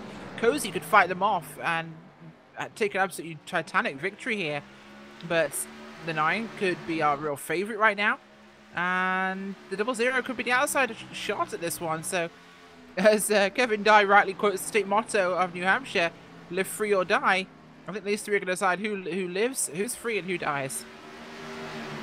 There can only be one man holding the checkered flag when it's all said and done, but between the three of them, I think you're right. I couldn't pick one right now. They're so evenly matched, and still, you know, with the damage to the 99 on the right front, the fact that he's able to hold down this lead and maintain such a good pace is just so impressive, because we thought his chances were really shattered after that contact, but he's proven us wrong here, and he's doing a great job. Spencer Preet, Jeff Ward battling each other, and it's not to say that the two of them don't trip over one another and just hand this thing off to Michael Cozy Jr. to win on his own. So there's a lot of things that can play out still here over the course of the next 70 laps or so, but all I know is these three drivers are giving it all they got. They're not holding back. They're running hard, and it's very entertaining as a reward for us to watch. Oh, it absolutely is. I'm really loving this thing here, because now we've gone from having a two-car fight, which was looking like it would be a who manages the tyres better, to a management race of damage compared to two cars who are hungrily after this thing, and Ward is pushing super hard here to try and get a mistake out of Cozy. And not for a lack of trying. I got to commend Michael Cozy Jr. Anyone who has heard his name or seen him race here on LSRTV or elsewhere knows he's very talented. He's a winning race car driver for sure, even though he hasn't won here yet this season. He's come very close, but he's not the type of guy that's just going to be intimidated out of the way, even by the likes of Jeff Ward. He's handling this immense rear pressure very well, and the fact is, not just one, there's two guys that are lined up licking their chops trying to get this lead away from him, and two very talented drivers in their own right, winning race car drivers there in Jeff Ward and Spencer Preet. So what Michael Cozy Jr. is doing right now is not an easy thing. With a damaged race car, having two very talented drivers trying to pass him, he's holding them off fair and square. Absolutely, and that's going to be one of those things that's really a little unusual here. But did you know, there's a weird fact about this racetrack here at New Hampshire. The NASCAR timing and scoring uses a length of 1.06 miles, but the IRL timing and scoring series used a length of 1.025. So there's a difference of basically 10 meters. Why do you think that is? How do you measure the same track differently? I'm suspecting it's where pit in, pit out is and where the actual track limits are counted as, but it all depends. But you know what? This is exactly one of the things you could learn if you use dual reel timing. Because whether you spend your time on the iRacing service behind the wheel, on the spotter stand, or on the crew box, dual reel timing is the best system for iRacing timing and scoring systems available. Get yourself a copy free today at joel-reel-timing.com, or pick yourself a paid version up with many more features that are super useful to you in your racing career. joel-reel-timing.com. Yes, a big thanks, as always, to our friends at Joel Real Timing, giving you all the cool stats that you see at the top of the screen, all the intervals and such as these guys run. But you really don't need even that to see on your screen. These three guys are right in their tire tracks, and it's getting a little dicey because they're all fighting for that same groove, sort of straddling on entry, the light and the dark. And speaking of light and the dark, the clouds have cleared out of here. This track is once again bathed in sunlight. So again, that dynamic weather working here as these three are just not able to get away from one another. It's uncommon to see this at New Hampshire, but that just tells you how evenly matched these three drivers are. Oh, they really are. And this is not always so in the first run, of course, because Preet had to burn up his tyres to get back through the entire field. Let's not forget, he started 20th and he's running third right now. He didn't qualify. He plowed through the whole field, and within 10 laps he was running in third. And now I think that's what killed his tyres that run compared to the leaders who didn't really have to pass anybody. Now, though, with these guys, in terms of where he probably would have qualified, he's really bringing the torch to them. It's just so entertaining to see three drivers battle it out like this. Two of them already have a race win to their credit. Spencer Preet's got 3 wins. Jeff Ward has 2. Michael Cozy Jr. would love to join that company and get his first win. I know he feels he should have a win at least already at this point, and he's been pretty hard on himself. He's got a big legion of fans that all like to cheer him on, but he doesn't get off the corner well there. That opens up the door for Jeff Ward. Can he finally make this thing stick? Again, real tough on entry. See the car get real loose. That rear end sliding around. Jeff Ward holds on without making contact with the 99. That is just so difficult to do. Spencer Preet in third, absolutely loving what he's seeing, trying to find a way through. But once again, they go back single file, Rachel, and it's so hard to pass her. But these guys are giving it all they can. There's no holding back amongst any of the top 3. No, there really isn't, and it's going to be exciting to see this one go forwards. But you know, these cars are so close in terms of how they're actually racing this thing. And fourth is exactly the same way. You've got Travis Brown, David Roach, who got the lucky dog last time by, another lucky 9 car with the 7 of Montesi. And right now the 91 is pushing hard. Roach is going to try and take this one to Travis Brown, but won't get it on the exit. another trio of racing action here for 4th, 5th, and 6th. So a couple of pockets of menage a trois, if you will, out on the racetrack. These guys just going at it. Yeah, I had to say it. It's it's a great way to describe this, of just 3 guys just battling it out on the track. I'm leaving it at that. I'm not going any further. But this Mike is Montesi, dodgy, just saying. No, it's okay. We're fine. It's all right. Mike Montesi doing a great job. No. It's, wow. You know. That's the best saying I could think of. I don't know where you're going with this, but okay. No, it's fine. Mike Montesi in the 7 doing a great job. Finally gets past the 91 of Roach. And just, that's the great thing to see here, is not just the leaders. We watch them a lot, but even further back in the field, another fight inside of the top 5. Travis Brown, he's been up front for much of this race, probably the 4th best car on overall pace. But give a call to Mike Montesi in the 7. Started 21st. He's up to 5th, so he's passed a lot of cars as well, just like Spencer Preet. Some of these guys starting in the back, making their way up through the front, and Mike Montesi is certainly no exception to that one. No, not at all. Mike Montesi pushing very hard here and doing a good job with it, as he's fighting to keep this position right now in 5th place. Honestly, though, the top 3, they are literally neck and neck, and I can't take my mind off this battle. It's so close. As Preet getting into the back there of the 9, give him a little love tap. Come on, hurry up, he says. A little extracurricular, a little communication between drivers. They haven't made a whole lot of contact, but look at Ward just absolutely swoop in on the rear end through the middle of that corner, and that allows Preet to peek a nose as well. I think maybe Jeff Ward has had enough of looking at the back of that 99. He doesn't want to see that rear bumper anymore and is just trying to find a way past him. I think he's got the pace now. I think that damage might be hindering Michael Cozy Jr. just a little bit more than it was at the beginning of this run. So it might only be a matter of time before Jeff Ward finally makes this pass happen. But again, Spencer Preet's right there. Should anything go wrong, Preet can capitalize. Absolutely, and Preet's in a great spot here to really take this one forwards and get himself into a great spot in terms of his progression. But you've got to be really careful to not really overdrive this thing, because he could push too hard now trying to make that pass, and it will bite him at the end. But these guys are very close to that pit stop window, so it's time to start thinking about that. Inside of 60 laps to go here. What do you think, Rachel, if you're one of these guys? You want to just try and stay out as long as possible? Or are you looking to see what somebody else is going to do? Or are you just going to be the one to dictate when we make our last pit stop? I'm not sure. It's a difficult position to really think about, because we're looking at about 60 to go now. I think now is really that window, but you can have great tires for that final run anywhere from this point forward. So it's really up to the fall of the race. The prospects of a yellow flag don't look too good. I'll knock on wood as I say that. Definitely don't want to bring out a yellow flag by saying it, because we've been treated some fantastic green flag racing. Once again, Jeff Ward gets the run off the corner, but just can't do anything with it, because ultimately Michael Cozy Jr. is driving the right line lap after lap on entry and just not giving an opportunity to Jeff Ward to really get around him, as they'll work past the number 38 of Wash, once again putting him a 2nd lap down in 13th place. They'll all clear him into 1. So once again, Rachel getting into lap traffic.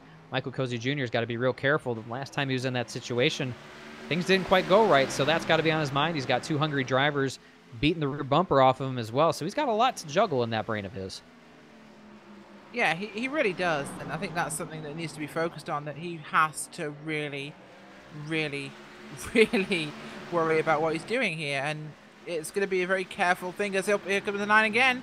Another diving move for Ward. Will it stick this time? Most likely not, because the outside is just stronger, but he tags him! Oh, he tags the 99 there. A bit of a rub, as this is only going to play to the hands of Preet. He must be rubbing his... Oh, wow, 99 gets a bit of wall there. The 00 must be rubbing his hands together with glee here as he watches these two start to tangle. It has just been building to this point. I think Jeff Ward is trying to make this thing happen and trying to carry more speed than the car will really allow on entry, and it just washes up the track, and now they're side by side across the start-finish line. Cozy's got to be real careful here not to get himself in a worse situation. He's still got good pace, but now he's got a car inside. He's got a car right on the bumper as well. It's a really tricky spot as he's able to hold off these guys, but Jeff Ward gets a good run down the back straightaway. He might be able to clear himself through 3 and 4. Yeah, absolutely, and that's going to be useful for them, of course, to deal with. Oh, wow, the 9 just slide jobs in there. As Preet's now going to work on the 99, but the 9 being ahead now, this could be a very different race from how this has gone so far. He's got no damage, so wow, he's passed him, and passing his very hard. We could see him really start to pull a gap, and Preet may have to struggle now to try and get through on the 99 to catch up. Jeff Ward back out front for the first time since about lap 4 or 5. It's been all Michael Cozy Jr. up to this point. Now, I think if you're Spencer Preet, you got to really expedite your pass of Michael Cozy Jr., knowing that the 9 is in clean air and able to set the pace that he wants to run without having to worry about it. So here comes Preet now side by side with Michael Cozy Jr., a lapped car to contend with up on the inside there. I think they'll get past without any incident. Yes, they will. So Preet now, as I suspected, gets up to second place. We'll see just how quickly Michael Cozy Jr. falls back, but I think that'll indicate just how quick or how much the 9 and the 00 were holding back trying to get past him cleanly. I think you're right with that, and that's one of those situations where these guys have to be very careful moving forwards, because otherwise they could put themselves into a difficult spot and really get lap traffic to be an issue. But the 9's just pulled away like it's not even a thing. 00's passed him. Cozy might have just given up here. I think his car's just not really holding up at this stage, and it's time for tyres. Again, he held on for a lot longer than I think either of us thought he would. And he's not done with Spencer Preet just yet. Preet did not get off of 2 very well that time, but you got to give a call to Michael Cozy Jr. for holding on to the lead with a damaged race car as long as he did. And I think Jeff Ward and Spencer Preet cut him some brakes and ran very, very carefully around him, I would say. But now that they're both past him, Jeff Ward being out front, he stretched that lead out to about 1.1 seconds over Preet right now. So Preet's really got to focus up and try and cut that gap down before this last round of pit stops. 50 laps to go. You know, we've seen these guys really stay out longer than we expect them to have the best rubber for that last run of the race. So maybe they're looking at staying out a little bit longer, but I have to imagine whichever one of these guys blinked first, the other 2 won't be far behind. No, absolutely not. It's definitely going to be a time to make that decision and use it now, because with maybe 50 to go, they're going to be running fast, and I think Preet is going to be a major threat to Ward. Now he's gotten past Cozy, but that gap's already opening up, 1.3, so Ward, the spring's been released, he's out of here. Maybe a little flex of his own to say, hey, I really was holding back quite a bit, and now I'm just going to drive away. A little bit of demoralizing action here, but here comes Michael Cozy Jr., the first of the top 3 to hit pit road. He gets it woed down barely, but the 99 on pit road for his last trip down to get tires and probably some repairs done on that 99, but he can't afford to waste a whole lot of time getting stuff fixed up. He was pretty quick even with the damage. First of the top 3, I should say, to pit, and we'll see, do Jeff Ward and Spencer Preet follow suit? Yeah, we'll see them doing exactly that, as it's kind of a necessary point to get to this, as no, they go past this time by. Preet as well stays out, so a couple more laps for those guys, but Cozy, he had to bite the bullet. I think it was time. His tires were gone with the damage he had. It really cost him, but he's out and away now. We'll see where he falls out with this one, but this run, they've not really pulled as much as they did last time. I think Cozy really held them up, to be honest, with how difficult it is to pass here. Cozy had the right line choice. He defended really well, and I have to give that to him. He defended so hard. But look how few cars they lapped compared to last time when they just ruffled through the field. And here comes Jeff Ward. Now he'll dive down to pit road. Spencer Preet's going to bypass and stay out on the track. So a little bit of strategy there for Spencer Preet. Maybe want to get 1 or 2 clean laps by himself, and then he'll come down pit road. But Jeff Ward in the 9 coming down for his last stop of the night. And it was a 14.7 pit stop for Michael Cozy Jr., so that tells me he did not stay there long to get any damage fixed as we watch the 9 get into his box nice and clean. No mistakes. You got to be flawless here in execution, Rachel. No mistakes at this point, or you can kiss the win goodbye. You can indeed, and I wonder if he sped. Oh, no, he got tired. Okay, so he did actually go for his full stop. That's normal. Spencer Preet, though, stays out again. Interesting. Didn't quite lap him, though, so it's time to go down pit road, I think, buddy. Oh, he will have just nearly put a lap on him, so can he get past him in the corner to really make this one interesting or not? I don't know, but Preet needs to come down pit road very soon, otherwise it could be shenanigans. Yeah, he's backing up. He wants to come down pit road, and he was in a difficult spot to do so, so that will have cost him some time. He's had to stay out there. I don't think he could get down. I think he wanted to come that lap, but couldn't find an opening, and it's going to have hurt him there. That's really bad for Spencer Preet that he couldn't make pit road that time by, and even worse, he had to check up out of the throttle on corner exit a lot as well. So not the in-lap that Spencer Preet was probably looking for leading up to his last pit stop. Jeff Ward did a fantastic job. Michael Cozy Jr. right there with him as well, as we'll watch Spencer Preet to see. I would imagine he'll be coming down pit road this time by, but You know, as usual, he just goes ahead and proves me wrong. So what do I know? Spencer Preet, he's doing his thing. He's got 3 wins. I guess I shouldn't question him, but Rachel, he's losing time hand over fist at this point.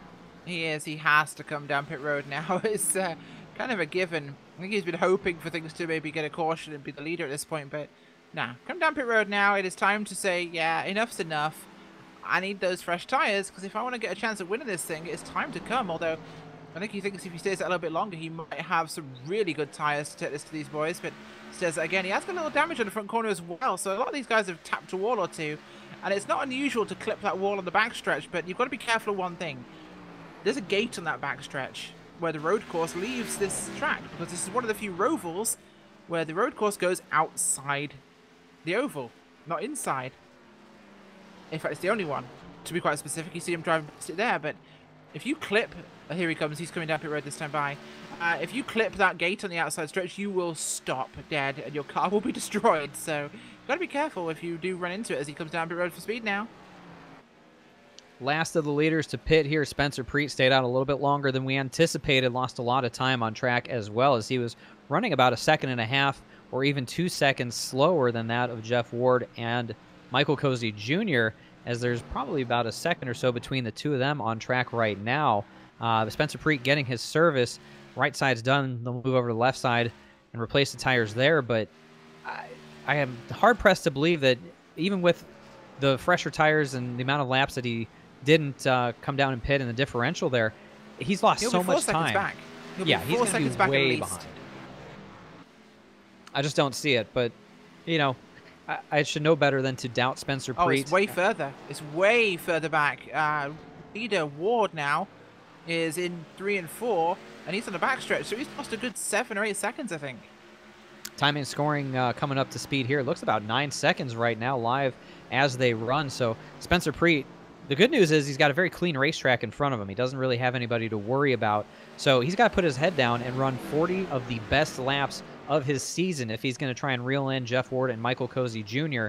And if there's one guy in this field that I think has the ability to do that, it is Spencer Preet. But at what cost? We saw him drive from 20th up to 3rd over the course of 20 laps, but he really killed the tires to do it. He's got to do 40 laps here to reel back in 9 seconds. That'll be something to watch, but Jeff Ward cycles through out to the lead. Spencer Preet, interesting strategy, keeps him back in 3rd. It does, and I'm not sure what he's doing here, but I think he maybe hoped for a caution in towards the end of the race where these tyres will be a benefit. He could reel this time in, but at the same time, if he doesn't get a caution, he's in trouble. I think hoping for a late race caution with on old tyres is plausible, at which point he will be the strongest car with the freshest tyres, so it's a gamble, but gambles win races. And I think because Jeff Ward pulled away, he realised he wasn't going to win this on speed, and maybe it was time for something different, and out-the-box thinking does win races. It certainly can. We'll see how it plays out if this thing stays green. Maybe. We've seen stranger things happen. We've seen fresh tires really save some guys here over the course of a run. But again, looking at the lap times, he's not running markedly faster than Jeff Ward, even with a little bit fresher rubber on him. And he's not in any traffic, so I'm not sure it's going to go the way he expects it to. But again, if he does get that late race yellow flag, he's going to have the better tires to work with. So maybe it's a calculated gamble. Maybe that's something that you're afforded when you've got 3 wins under your belt and you know that you can get a top 3 finish regardless of what happens otherwise, assuming you don't crash. So maybe you're afforded that luxury to take that risk with 3 wins on the season. What do you think of that? I think he can afford to, yeah, and it's a time to gamble. I mean, he's looking at a top 3 result regardless, so he's going to get good points, but I think it's worth a shot. You know, it's not a bad choice. All I know is Michael Cozy Jr. is reeling in Jeff Ward right now, and that lead is shrunk down to under 0.5 seconds. So Michael Cozy doing everything he can to try and bring Jeff Ward back to him. And again, you have to wonder, is Jeff Ward pushing 100%? Probably not. He's not been one to do that unless he absolutely has to. At least that's what we've come to see so far. But Michael Cozy definitely pushing that 99 as hard as he can to try and eat into that gap. But with 35 laps to go, it's hard to say that Jeff Ward's going to do anything short of making a horrible mistake that's going to cost him a checkered flag here. I think it's going to have to be something you have to be very careful with, and the time's coming down with Preet. He is gaining on the leaders, so that is a definite advantage for him, but Cozy has stayed much closer to Ward this time than he has in the past, and he's right there with him, so whatever he got in pit road and maybe a little bit of damage he managed to get repaired, it's certainly helped. And again, looking at the timing and scoring, it was about a half a second faster pit stop for Jeff Ward, and that's pretty much what separates he and Michael Cozy Jr. on the racetrack right now. So really, that lead is built off of the performance on pit road and in the pit stall itself.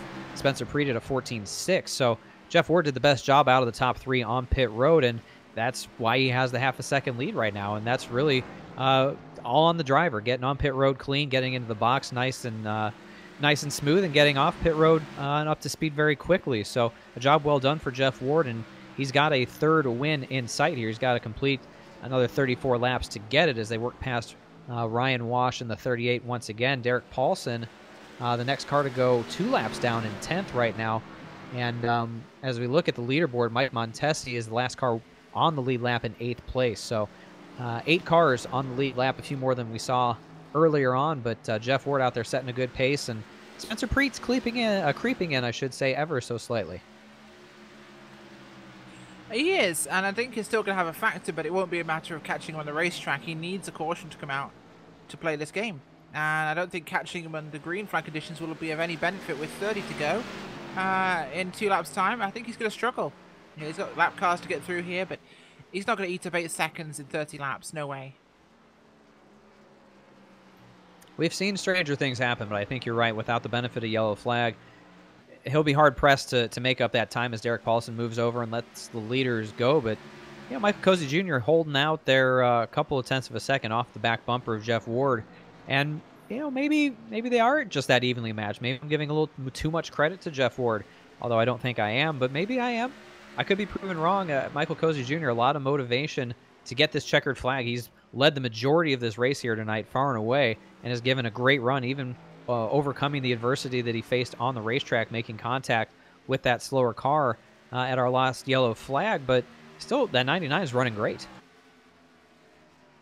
Yeah, he is, and I'm looking forward to seeing whether this changes towards the end, and I think a caution will be an exciting thing to see here. But right now, at 7.8, that's really coming in now. Maybe the tyre difference is going to be a big thing. He was like 5 laps different to them, so it could be a factor later on, depending on how he drives. But Cozy Jr. is holding so well here with Ward. I think it was a matter of being late in the run where he cost him again, but it's definitely been very different, shall we say, that the damage has affected him later on. It's just exacerbated the tyre wear rather than slowing him down, which with this shorter last run could be less of a factor than before, but I just don't think he has it to catch Ward now.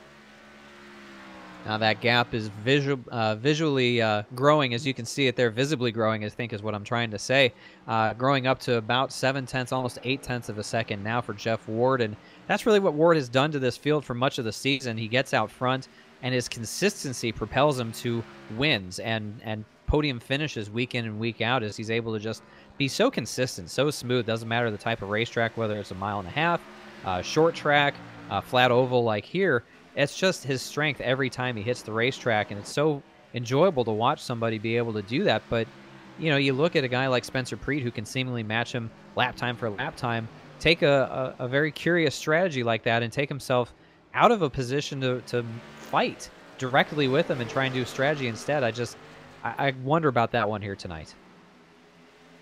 Yeah, I do too, and it's the strategy we won't know until the very end of the race, because there's still plenty of opportunity for yellow flags to fly over this racetrack, and looking to our field is everyone's pretty spread out is the problem, so it's going to be a single car issue if it is, or a lapping issue. Most cars are very, very well spread. Right now, 8 cars in that lead lap, and that's a big one for them, but there's a couple of little groupings, and these could come together. I'm just wondering exactly how this will play out. I mean, we've got Vincent Gilbert with a couple of lap cars around him. That's pretty close, but it's just not a set thing. I mean, like I said, these guys are pretty green. As they normally run, I'm looking at a grouping here for 6th, 7th, and 8th. David Roach, Mark Arthur, Mike Montesi battling it out there through 3 and 4. Mark Arthur's had himself a very nice recovery. He was involved in that early skirmish on the front straightaway, didn't bring out a yellow flag. He lost a lot of time in his Dr. Squatch Chevy Camaro, received a lot of damage, but he's got it fixed up, and he's up into the 7th position. So all things considered, for Mark Arthur, a very nice recovery indeed. Oh, big slide there for the 91. He got his back end into the outside wall coming off turn 2, which is unusual, but there you go. There's contact now. Oh, big slides by him in the 12 as the 12 there of Arthur got into the 91. That's the 12 go through. Bit of a rude way to pass, but it got it done as the 7 Montesi comes to. Could see some bonking happening soon. These guys are going to maybe get a little bit more rough with each other. Oh, goes look to at 7. that. Oh, nearly. Mike Montesi with the slide job out of nowhere on the 91. I mean, he locked him up. He absolutely just locked up the front tires there to complete that pass. David Roach has got to be wondering what in the world is going on as he just lost 2 positions over the course of a lap with not the cleanest executions from either driver getting past him, but nonetheless put Mark Arthur up to 6th, Montesi 7th, and Roach back to 8th. But that's just sort of incidental contact. But we're getting down to the closing stages here. We're almost 20 laps to go in a few laps here, and that's when the intensity really ratchets up. These guys want to get that extra position. And for a guy like Mark Arthur, he's felt he's had an uphill battle all night long. So to even get up into a 6th position, that's got to feel pretty good for him. Yeah, it really does, and that's going to be great points for those guys, of course, who really need something to happen. And Mark Arthur had such an unlucky start to this race that 6th place is going to be magical for him. That's going to be a great result, to be honest, after how he's battered that car throughout this whole thing. That Chevy Camaro has really seen the ringer for the entire duration of this race. But no, that's it's one of those tracks where it can be up and down. It can change so dramatically in such a short period of time that it's very unusual. A little perseverance is going a long way for Mark Arthur, but he looks up in the rearview mirror, as does David Roach, and there's the 9, the leader, Jeff Ward, about to put these guys a lap down. Roach will move over to the inside, give the outside lane. Very courteous move there for Jeff Ward to get past cleanly, and now he'll have his sights set on Montesi there in 7th. So a couple more lap cars or guys to put 1 lap down for Jeff Ward. And it's just allowing this lead to grow, even still getting through this traffic. 1.5 seconds back now to Michael Cozy Jr. Once again, the clouds have covered up the sun, and we're playing in the shade here at New Hampshire. So Jeff Ward really liking the situation now as he'll take 21 laps to go. Seemingly, Spencer Preet's strategy isn't going his way, looking at the timing and scoring. He's only made up a second or so. He's still 7.8 seconds back, so not making up the time the way he needs to in order to make that strategy work. And I think, you know, if he holds on to 3rd, we'll talk to him in the post-race, get his thoughts, but I think he'll probably tell us it didn't go the way I thought. Certainly not, as the clouds come back in again. This will change the racetrack for these guys again, and we saw a glass caution during a cloudy period, so who knows? Maybe that'll be the setup that we need to get that late race yellow and bring all the drama out to the front. But so far, everybody minding their P's and Q's as Ward goes by. Kyle Vincent Gilbert puts him, a 2nd lap down. So a lot of guys 2 laps down. David Roach, the first car, 1 lap down. Jeff Ward's got to be careful tiptoeing his way through these guys. Again, we talked about it last week at Watkins Glen, having some issues getting past the slower cars. You got to be real careful as he works to the inside of Montesi. I'm sure he'll be given plenty of room there, and he'll continue his march through the field, but just holding his breath at this point, I'm sure, as he sees 2 wide in front of him, a car outside. Real tough spot to be in. Yeah, it really is a tough spot, as these cars are going to get a little bit looser now with this cloud coming over the racetrack. It cools the track off a little bit here as 29 goes into the 01 and clips the back corner of him there. Oh, Rick Thompson, you nearly, I think it's a little bit spicy there with Travis Brown. Yeah, that's a good battle there for 4th and 5th. And again, they're probably looking up and seeing they're not too far off from getting lapped as well. Rick Thompson in that 29 in the 5th position, Travis Brown in 4th. These guys about a quarter of a track or so in front of the leaders here. And, you know, Spencer Preet's praying for a yellow flag. He would love to see more contact as long as it doesn't involve him. So he gets a chance at the leaders here. But these guys, incidental contact at best, and they keep it straight as they normally do, which is so impressive. Like we talked about earlier, no banking really to save the car when it steps out, but there really haven't been a lot of big slides. These guys are really keeping it straight and able to gather it in, and that's to their credit as a race car driver. Jeff Ward, I don't think, wants to see a yellow flag, because I don't think he wants Spencer Preet anywhere near him. No, I don't think he does. That's going to definitely make it a bit interesting, but Preet, he wants that yellow. That would be great for him, to be honest. I think we might get one with how close a lot of these guys are getting in these conditions, so we'll have to wait and see if that does come to fruition, but Ward doesn't want to see it. Cozy, well, he's really lagged behind passing these cars in the, of course, the lap traffic and getting through everything, so I've seen him drop right off, nearly 2 seconds back now from Jeff Ward, and he might actually fall back towards Preet at this rate. And I saw Cozy Jr. grab a piece of the outside wall not too long ago. as he's given it everything he can in that 99, but I think the tires have just fallen away. He was the first of the top 3 runners to hit pit road, so he's definitely on the oldest tires out of them. And I think the car's just given up the pace overall, and the damage is playing into that. The tires are worn, and he's just doing everything now at this point, I think, to hold on to a second-place finish. Hope for something goofy to happen, but he's just going to fall a little bit short at this point. So if he can keep Spencer Preet behind him, I know that'll make him happy, but that'll make Jeff Ward happy as well, because that's less points for Preet to gain, and that'll allow Jeff Ward to grow that points lead just a little bit too. Yeah, absolutely, and it's ideal for him. So this will definitely shake up things with our standings, but it's one of those factors, I guess. We've got some close racing at 99 trying to get past the 7. Trying to lap him, just can't quite make it. This is the damage on his car. The 7 and Montesi just a little bit faster. Especially trying to pass a car on the bottom side. It's real tough with that damage, but he'll get it done now. So he'll get by Montesi, and he'll have Mark Arthur next up to try and work his way past him.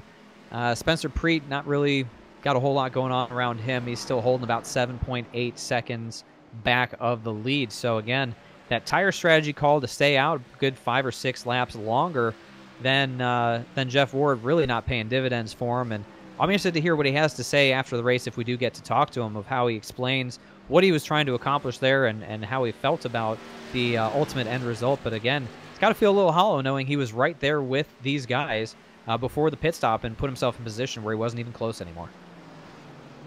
I don't know. I think he has got the chance to really have a good factor with it. It's going to be one of those situations that will really play into this, that if a caution happens, we'll call him a genius. If it doesn't happen, we say, well, nice try.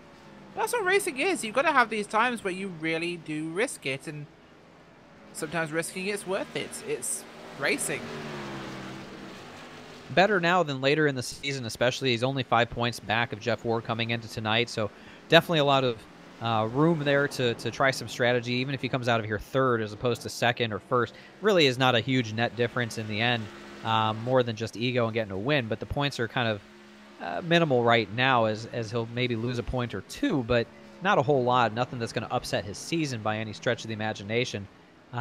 It's just, for me at least, in my opinion, I would have liked to seen him try and challenge Jeff Ward more directly and be there on the back bumper, fill up the rearview mirror, and make him worry, because he had done that so well during that second stint.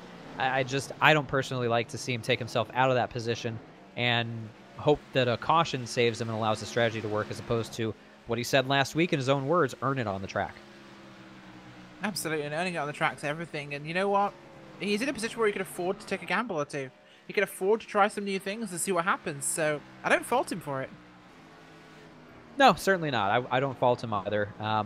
He's, like I said, he knows what he's doing. He's got enough wins and enough reputation so far already in this series and other series that he runs in to earn that and the benefit of the doubt. And even if he comes home third tonight, that's still a great run for him, considering where he started in the back of the pack, not feeling well. We talked about at the top of the show, he's under the weather, didn't qualify, worked his way through the field.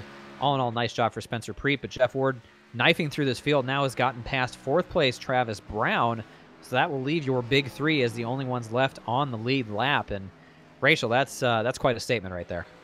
It really is, and it's been an incredibly impressive run from these top three. They've just been a class of the field in this one, as they've just plowed ahead and really gotten this thing done.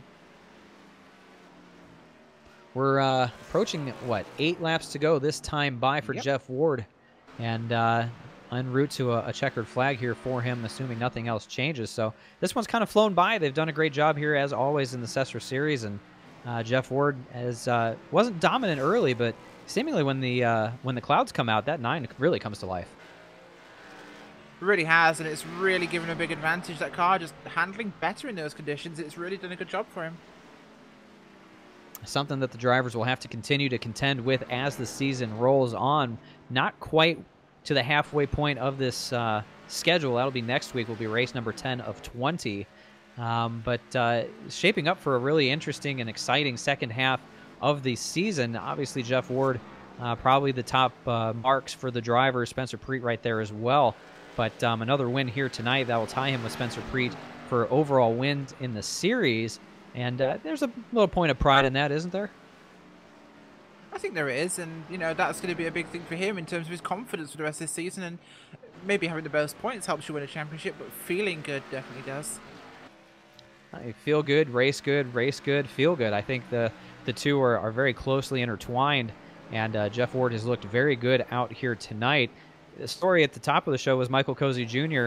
and just how dominant he appeared to be in the early goings, leading much of the first half of this race. And then everything flipped on its head with that contact on the back straightaway with Jason Taylor, the 99 sustaining damage, and he put up a valiant effort, but just not able to hold on the pace. Really fell out of that car as he is 4 seconds back now of Jeff Ward. But again, Michael Cozy Jr. so close to victory, still yet to taste that sweet, sweet victory here this season. It doesn't appear he'll get it tonight, but really gave it a good effort. Oh, absolutely did, and it's been a great run from him to do that. So pretty dominant effort as he goes forwards in this one, but it's still quite a way to go, and there's plenty to do yet. So that's one thing you'll have to try and factor in is, well, the race is winding down. There's a whole championship ahead of these guys that they have to focus on. The many battles within the larger scale war, and I'm sure before it's all said and done, when we've run 20 events and we crown a champion, I would be surprised if Michael Cozy Jr. didn't at least have a 1 in that win column. But a guy to add, that's looking to add another win to that column, is Jeff Ward, as he'll take 3 laps to go this time by. Spencer Preet now some 11 seconds back, so actually losing time over the course of this run. Even with the benefit of the fresher tires, just didn't play out for him there, as Jeff Ward is cruising to a victory, 5.5 seconds now. I don't think it's going to quite match the 15 seconds that we saw last week, but still, that's a pretty big margin of victory. Oh, absolutely, and it's a huge margin that he'll be definitely able to take advantage of here. So it's a great situation for him as this one will wrap up. He can feel pretty confident about himself, as it has been a very powerful performance, and I think the damage to Cozy Jr. is honestly what tipped this race in the scales, because Cozy has been the car of the race until that accident. We'll never know. If not for that accident, would we have a different result here? Would it be someone else out front? But that's racing. That's the way it goes. You gotta drive through everything that happens in front of you and happens to you. And Jeff Ward got it done on pit road, gave himself a nice advantage, and kept the car clean. He gave Michael Cozy Jr. a lot to worry about tonight. He tried many attempts at making a pass, kept it clean for the most part, couldn't quite make it happen, but took advantage when the opportunity presented itself. And that's really all you got to do, is the white flag is in the air one more time around. The magic mile for Jeff Ward, and he will have his 3rd win of the season. Second half of the race definitely went his way, unlike 1 week ago where it all went to shambles for him. Funny how the tables have turned as Jeff Ward goes through turns 3 and 4. And we'll look for his 3rd checkered flag of the season, as Jeff Ward, onto the front straightaway, will come out and win the Lobster Run 201. What a fantastic run from Jeff Ward. Cozy Jr. coming in 2nd place, and Preet's gamble didn't pay off, but he will secure 3rd, which is great points considering he has a great number of victories here, and he's in no damage for the championship. This is still going to be a 3-way fight, and wow, fantastic race and a very difficult track. We'll take a look at all of the unofficial results. Don't go anywhere. We'll come back for the post-race show here on LSRTV.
This broadcast is the copyrighted work of LSRTV and may not be rebroadcast, retranslated, or used in any form without the express written consent of Live Sim Racing LLC and iRacing.com Motorsport Simulations. LSRTV would like to thank you for your support, and we hope you enjoyed tonight's broadcast.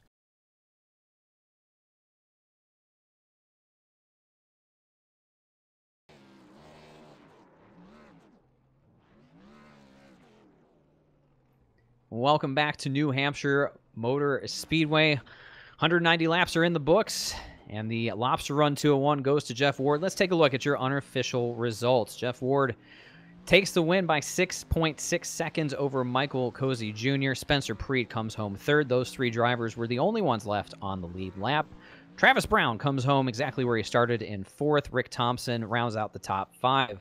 Mark Arthur with a great rebound comes home in sixth. Mike Montesi matches the car number, gets a seventh place result. David Roach in eighth. Derek Paulson ninth, and Ashton Schleiss rounds out the top 10. Coming home today in 11th place will be Carl Vincent Gilbert with Taylor Butcher Benjamin in 12th. Ryan Walsh comes home in 13th. Jago Jr. and John Johnson in 15th place. Wally Wilson, Brad Collins, Jason Taylor, Brian McRae, Jonathan Smith, Tyler Vickery, and Jason Anderson in 22nd and last. Now let's hear from the man that led him to the checkered flag, much like he led him to the green flag to start everything off. Jeff Ward, for the third time this season, comes back and gets himself a victory. Jeff, you made it look easy out there, 6.6 seconds. I got to ask you, first and foremost, you're following Cozy Jr. for a long time, and then everything flips around off of turn two. What went through your mind in that moment? Yeah, man. First of all, that was fun. Shout out to them guys for the fun racing we had up there. It was hard to pass. About drove me nuts trying to find a way to get around Mike there without, getting into him. And one time I even did. I went low and drifted up the track and doored him. So didn't mean to do that. It's just really hard to pass and got to try to get all you can. But yeah, both those guys seemed to have had a little bit of trouble. Michael got into a lapper there, and then not sure what happened to Spencer. I just went by him, seeing that he had damage there at one point. So he was still fast even with that. So props to him. But yeah, man, it's a good win for us. Like I said, it was a hard fought battle. Wasn't nothing easy about that. And just glad to get the win. Seemingly some poetic justice came your way, given what happened last week at Watkins Glen. As you came out on the raw end of that deal here tonight, you benefit from the contact between the leader and a slower car, and you're able to leverage that into a 6.6 second win. So, battling guys like Michael Cozy Jr., Spencer Preet, week in and week out, how's it feel to come in, get your third win of the season, and round out this ninth race of the season with a really good points result? Yeah, Watkins Glen was a tough deal there. It was going to come down to the wire between me and Spencer, but lap traffic's part of it. Luckily tonight was able to kind of bob and weave without getting into anybody. So that's good. And yeah, it's a good points night. Not sure we gained a whole lot with Spencer getting third there, but we'll keep digging. And when you have accidents like we did at Watkins Glen, you just got to stay focused and try not to let it happen the following week. So yeah, this is good. Now we saw the track make some changes during the race tonight, and when the clouds came in and blocked out the sun and the whole track went into the shade, what was that like for you? What did that feel like as the driver behind the wheel? How big of a difference did that make in the way that the car handled? Oh, it's awesome. Watching the shade come over the track, and I actually felt it get a little grippier in times like that. We were kind of shifting down to third, and sometimes when I shifted down into third, going into three, it almost snapped loose on me and I'd lose it. But when the shade was out, it seemed like I could really charge that corner a little more. And I think iRacing's doing great with getting these improvements, and this one's a big one. If they can keep just working on that, getting it better and better, it's getting lifelike, man. It's awesome. It certainly was a fun show for us up here in the booth to watch you, Cozy, and Preet battle it out. Three top drivers, and in the end, 59 laps led, but you led the most important one, the last one. Who do you need to thank for helping you get to victory lane here tonight? I'd like to thank SESRA for putting on this show every week. Thanks to you guys for doing the broadcast. Thanks to Loud Pedal Motorsports and Derek, my teammate there. He had some trouble, but he'll bounce back next week. Thanks to friends and family. Shout out to my dad. That's your winner here tonight, Jeff Ward. Congratulations. Great job. We'll look forward to seeing you next Thursday night for Stafford. All right. Thanks, guys. All right, that's your winner for the third time there. Jeff Ward did a nice job. And Rachel, what do you think? Let's hear from the man who finished second, Michael Cozy Jr. Let's do that indeed. Michael Jr. coming on today in second place, which is where you qualified. But tonight wasn't your night. Unfortunately, damage kind of halfway through that race really put a damper on your speed. It seemed like your car was great at the beginning of the runs, and it was great even after the damage, but the damage coupled with tire wear, it really hurt you a lot. Yeah, you're not wrong. Yeah, I don't know what Okay, that was quite a simple answer, I guess. Yeah, I mean, What was it like for you, and what happened in that incident? Oh, I don't know. I was running my own line, and the 51 came off the wall like he was going down there to apply the tires. I don't know what he was aiming for, but I don't think it was gonna work. Oh, it's an unfortunate situation there for you, but regardless, still, you've got great points from tonight's race. You've got great points in the championship, so it can't be too much of a sting to come home today in second place after what could have been a race-ending moment for you.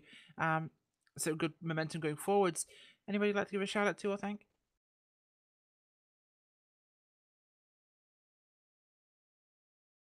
Michael, have we still got you? Oh yeah. Sorry, I hit the wrong button. I got 20 buttons on this wheel. I don't know which one does which. Yeah, I'd like to thank all my sponsors. I'd like to thank my Primary Indy Racing Images. Shout out to those guys. And Travis Brown, he was in the race tonight and also a sponsor of mine.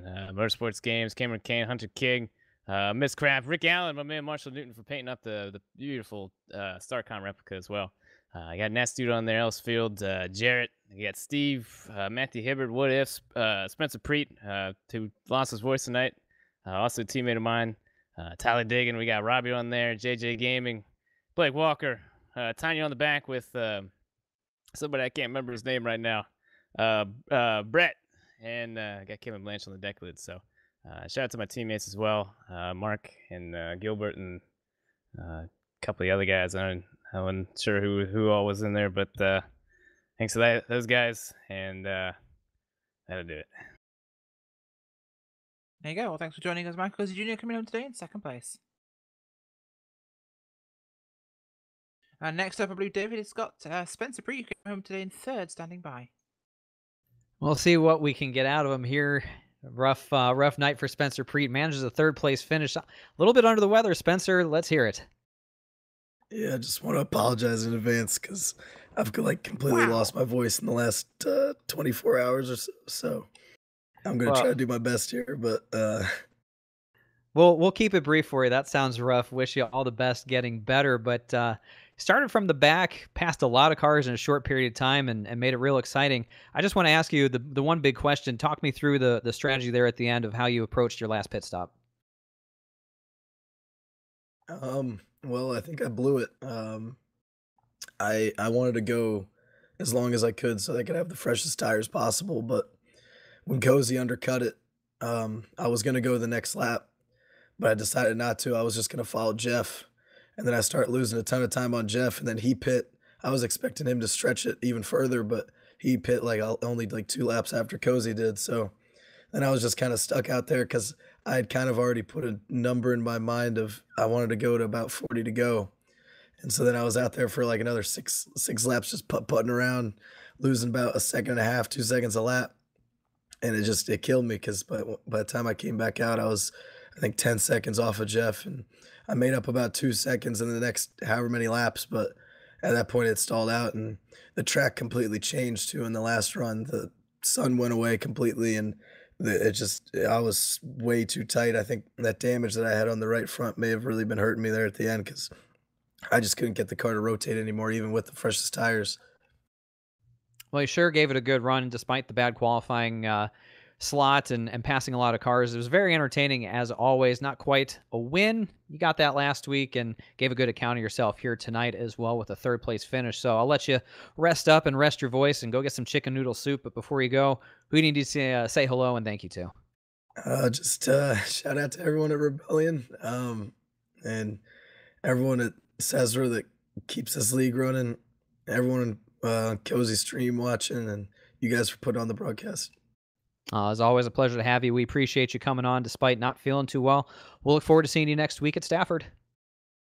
See you then. Hopefully I don't sound like this. We might have to have you up in the booth. That's a very unique sound. But there you go. Third place finisher, Spencer Preet, and definitely under the weather. Huge kudos to him for sticking it out despite the circumstances of being sick. That's not fun to do, nor is it easy. But Rachel, he brought it home for a third place finish, and we wrap up another week here at SESRA. Certainly is, and a fantastic race we had. So honestly, really happy with tonight. It was a great race we saw, and glad for everyone joining us. Well, that'll do it for us here tonight. We'll look forward to seeing you 1 week from today at Stafford Motor Speedway. That should be a lot of fun, the short track up in Connecticut. If you didn't have enough flat track racing, we'll do more of it next week, but we'll leave it there. For our producer, Brett Wheeler, for Rachel Whiteford, I'm David Schildhouse. Thanks for making us a part of your day wherever you tuned in from, and we'll look forward to seeing you next week. So congratulations to Jeff Ward for the third time, grabbed himself a checkered flag, and good night from New Hampshire. The following is a special presentation of iRacing on LSRTV, your home for sim racing.